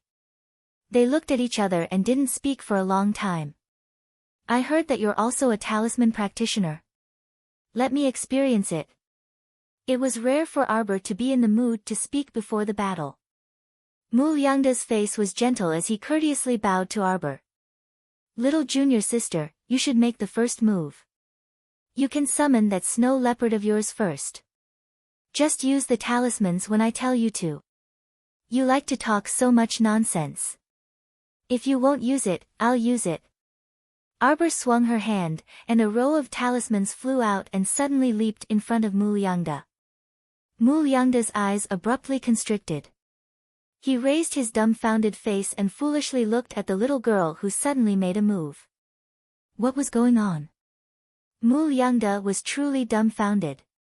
Ever since he left Guanlan City's main residence, he really hadn't seen anyone who could throw out so many talismans in one go in all these years. His first thought was, is it fake? However, that row of talismans all gathered around him and abruptly tightened. Binding Talisman Matrix. Our dear Xiao Mu had long planned out how to deal with this Mu Liangda. Wasn't this person a talisman practitioner? Then she would use talisman matrices to deal with him and let him die a worthy death. However, she seemed to have overestimated this Mu Liangda. Staring at Mu Liangda, who was flustered in the binding talisman matrix and continuously using his shoulder and elbow to strike left and right, Arbor's eyes narrowed in displeasure. She asked in an extremely dissatisfied tone, "Are you really a talisman practitioner? Why can't you even crack such a simple binding talisman matrix?" This kind of binding talisman matrix was one of the more basic types of talisman matrices, and it only used beginner talismans. Even so, she could make Mu Liangda, a talisman practitioner, into such a sorry state. Arbor couldn't help but suspect that the person in front of her might just be a fake. Mu Liangda's expression truly changed. Binding Talisman Matrix, this was actually the binding talisman matrix that Patriarch once sighed and yearned for. Why did this girl know how to use talisman matrices? Ah! What's going on? None of the talisman patrician families in Guanlan City knew how to use the talisman array. How could this young lady use it? Mu Liangda couldn't believe his eyes. Moreover, from the girl's tone, it seemed that this binding glyph array was only the most basic glyph array to her. Who was she? Hurry up and use your talisman. Arbor glared at him unhappily. You don't have to go easy on me. Which eye of yours saw me going easy on you? Thus, a hilarious scene appeared on the stage.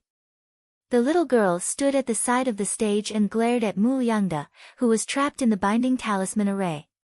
What are you doing? Come out.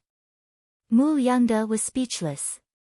Under the little fellow's repeated urging, he couldn't help but say angrily, "Little girl, don't go overboard in everything you do. Even if our patriarch were to come, he might not be able to immediately decipher this talisman formation of yours. What's more, it's just me." Xiao Mu creased her brows, truly dissatisfied to the extreme in her heart. She had originally thought that if this guy was a talisman expert, she wouldn't kill him first. She would first exchange a few pointers with him, then kill him. Hearing him say this, she felt uncomfortable all over, and the fury in her heart surged. You big liar. Go to hell.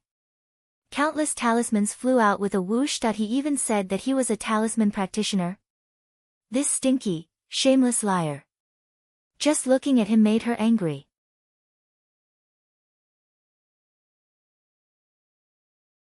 How dare he lie to her? What a waste of time. Everyone,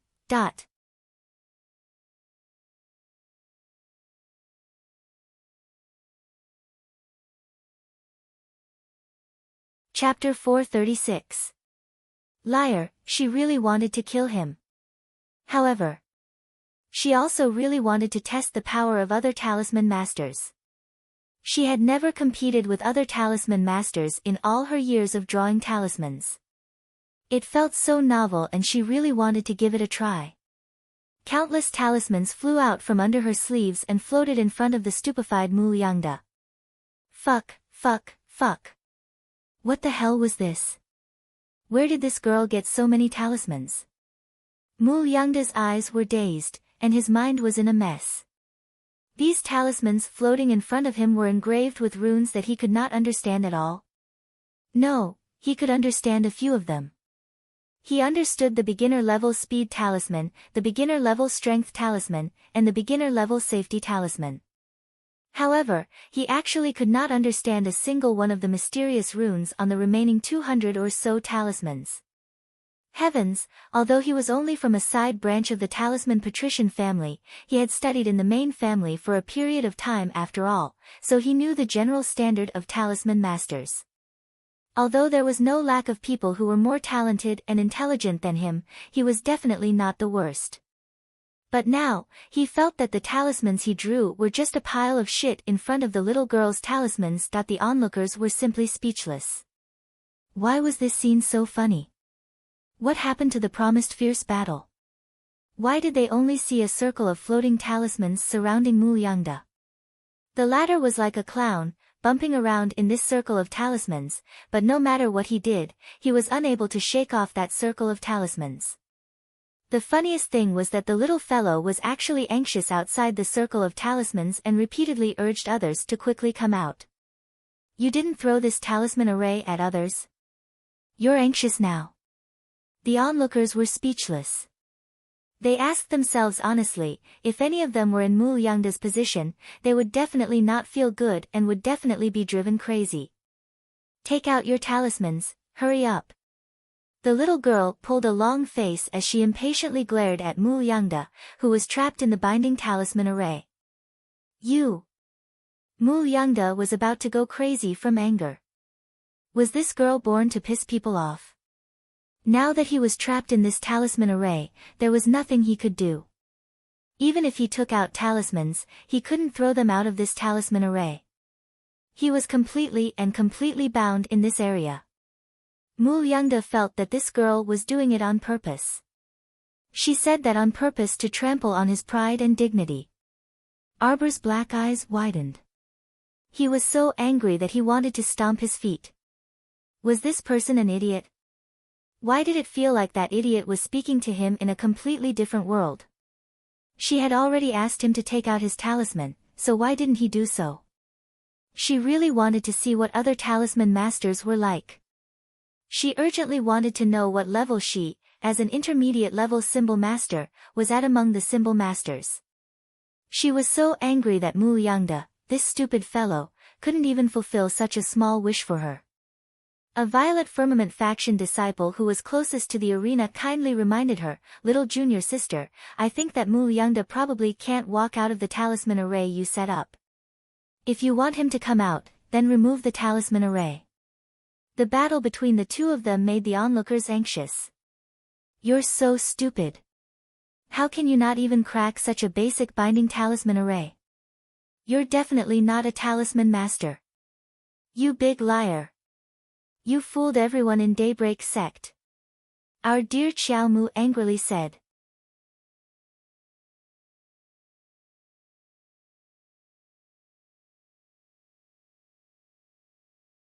Chapter 437.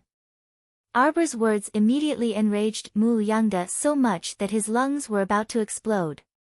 How was he not a talisman practitioner? He was an orthodox talisman practitioner, all right.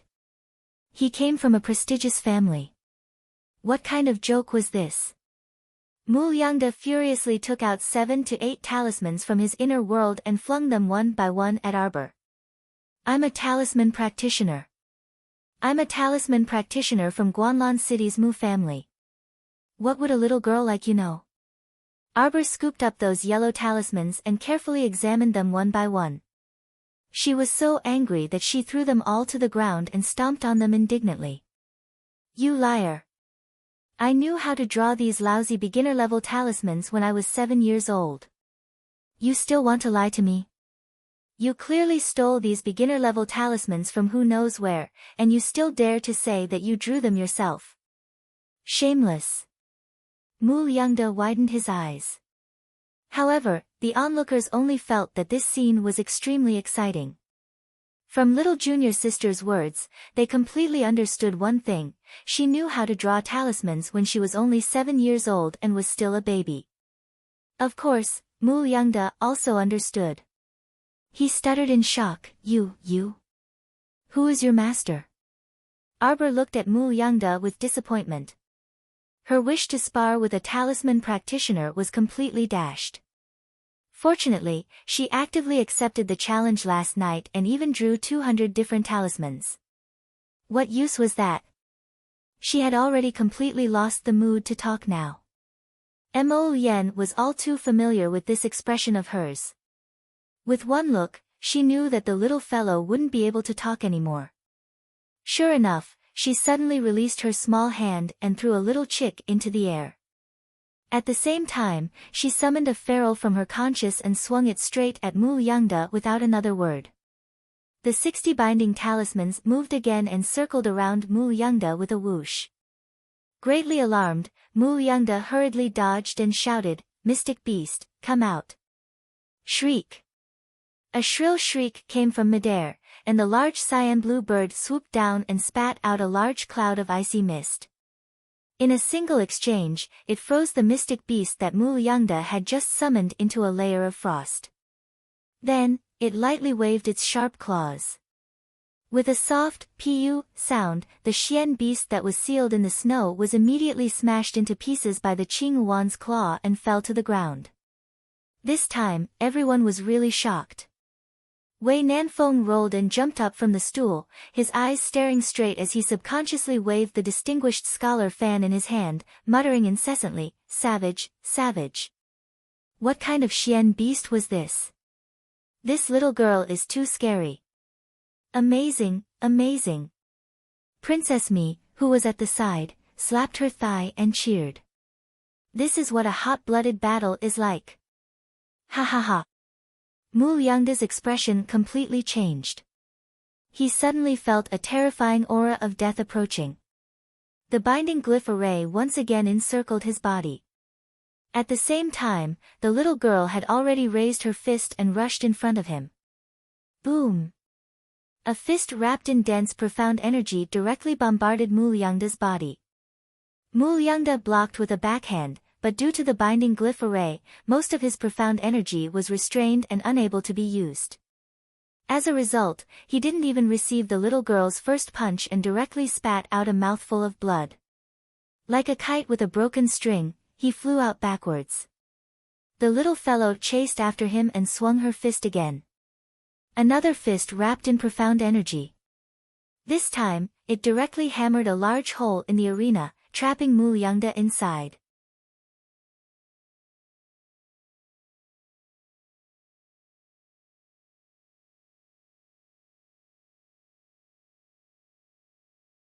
Chapter 438. Immediately after a series of explosions, everyone stared dumbfoundedly at the new hole in the stage, but Mu Youngda had already disappeared. From the looks of it, he should have completely fallen into that hole. The little girl expressionlessly stood at the edge of the hole and stared at Xixia Valley's Valley Master, who had flown onto the stage, for a while. Xixia Valley's Valley Master speechlessly stared at her for a long time before ordering 2 disciples to go forward and carry Mu Youngda out of the hole. The onlookers couldn't help but be stupefied when they took a closer look. How could Mu Youngda's former graceful and exuberant face be seen? His entire face was even fatter than a pig's head, and his entire body was covered in blood. You. Mu Youngda was hanging on by a thread as he glared at Arbor with his eyes that had swollen into slits. He couldn't spit out another word for a long time. Mu Youngda, do you still remember Qiao Zhongbang, who entered Daybreak's sect at the same time as you? Arbor asked in a clear and cold voice as she stood with her hands behind her back. Qiao Zhongbang. Qiao Zhongbang. He didn't know how many years it had been since someone had mentioned this name to him. That youth who came from the countryside, that youth who was quite talented and was quite well liked by his master back then. His age was about the same as his, so he should be in his 30s now. This little girl was called Arbor. Realization suddenly dawned on Mu Yangda, and he struggled to raise his head from the stretcher. His deformed face was slightly contorted as he strenuously enunciated each word. You're Qiao Zhongbang's daughter. That's right. Arbor nodded and looked at him solemnly. Back then, you saw that my father's talent was better than yours, so you were afraid that he would steal your limelight in front of Wei Cheng. Thus, you secretly poisoned him and damaged his mystic meridians, causing him to be driven out by Wei Cheng. I am Qiao Zhongbang's daughter. I came to avenge my father.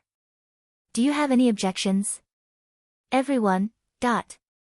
Could he say anything if he had any objections? Could he beg for mercy if he had any objections? The little girl didn't wait for Mu Yangda to continue speaking and continued, since you don't have any objections, you can go on your way with peace of mind. Wait. Mu Yangda narrowed his swollen eyes and coughed. You dare to kill me?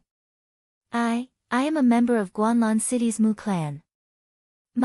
My clan's background is so powerful, how dare you? Ah! Before Mu Yangda could finish his nonsense, the little girl waved her small hand and directly threw a handful of colorless and odorless powder at him. What happened afterwards really was only a fleeting moment.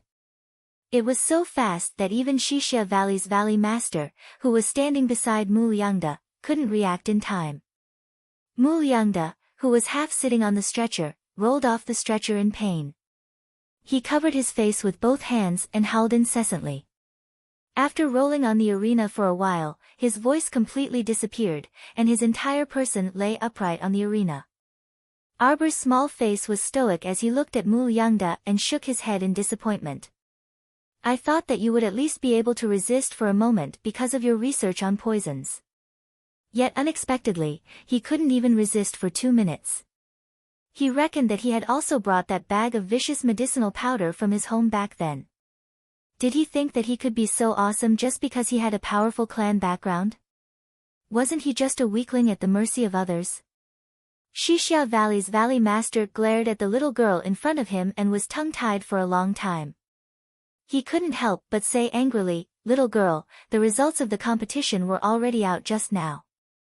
You shouldn't have poisoned him and poisoned him to death." Arbor blinked. Didn't he die from his severe injuries?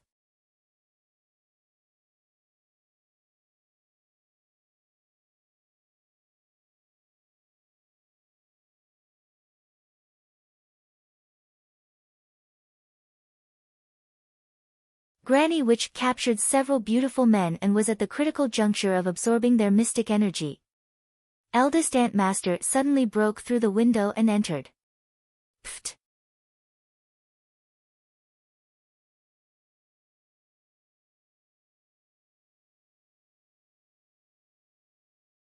Chapter 440.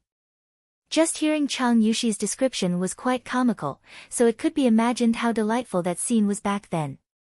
After Eldest Ant Master broke the window and entered, she yelled, "I'm about to die." How did you know that Eldest Ant Master yelled, "I'm about to die"? Right. How did you know? Everyone asked curiously. Second Ant Master must have made it up. Xue Xiao pursed her lips and said with a smile. How is that making it up? Chang Yushi glared at her. Eldest Ant Master yelled, "I'm about to die," and then rushed up. She lifted Granny Witch, who was at the critical juncture of her cultivation, and gave her a violent beating. And then? Everyone's eyes turned round as they questioned her curiously. What else is there? Apparently, Eldest Ant Master broke Granny Witch's cultivation on the spot. Her fair, tender, and juicy face turned into her current appearance in minutes. Chicken skin and crane hair, tsk. She's very different from her past self. Chang Yushi spoke too loudly. So much so that Granny Witch and the rest all heard her, and they shot stern gazes in their direction. The Holy Water Sect's senior and junior sisters stuck out their tongues in laughter. They all pretended not to see the coitus faction's man-eating expression and averted their gazes. Everyone lowered their voices and continued to laugh and chat for a while. They all thought that it was no wonder Granny Witch looked like she wanted to eat someone when she saw eldest Aunt Master. It turned out that there was such a thing going on. At this time, after everyone finished gossiping, they finally discovered that Ning Bihuan had been standing alone on the stage for quite a while. At this time, Ning Bihuan hugged her silver spear and asked impatiently, "Is that Coitus Faction's Chi Mei, coming to compete or not? If she doesn't want to compete, then treat it as a forfeit and directly announce the results." However, Granny Witch's expression was very unsightly. Her expression was already unsightly enough when everyone in the holy water sect knew about her gossip just now. At this time, Mei only went to relieve herself, but she was even more displeased that she still hadn't returned. After a while, when Ning Bihuan was already so impatient that she wanted Xixia Valley's Valley Master to announce the results again, a figure wrapped in a black cloak suddenly jumped onto the stage. At first glance, Granny Witch discovered that the person under the cloak wasn't her disciple Chi Mei. She stood up at once and berated with a slightly grave expression, "Who are you? You're not Mei, What did you do to Mei, The people from the other sects were naturally not familiar with Chi Mei, When they heard what Granny Witch said, they could not help but feel a little strange. Why were there still people rushing to replace Chi Mei, in the arena to fight Ning Bihuan? Ning Bihuan wasn't an easy bone to chew on. However, the person on stage didn't say much, and directly sent out a wave of profound energy towards Ning Bihuan. Ning Bihuan raised her eyebrows. She raised her silver spear and charged forward. The two of them exchanged dozens of blows. Ning Bihuan curled her lips and coldly said, "Who the hell are you? You're not a disciple of Coitus sect, are you?" The person who came did not make a sound. However, Murong Sun had already recognized the person at this time. Her face instantly darkened, and her complexion was quite unsightly. Yang Shirong looked at her expression and asked curiously, "What's wrong, senior sister?" "It was Ling Min," Murong Sun said coldly. "What?" The two peak masters couldn't help but feel slightly surprised. They all knew that Murong Sun did not bring Yi Ling Min with her on this trip, so her sudden appearance meant that she escaped from Sky Peak's Duantian Cliff. You're tuning in to the Blissful Bookshelf YouTube channel. We're so grateful for your support, and don't forget to subscribe to join us on this incredible journey through captivating stories.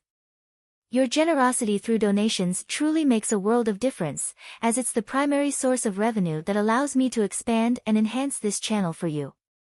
Thank you from the bottom of my heart for being a part of this adventure.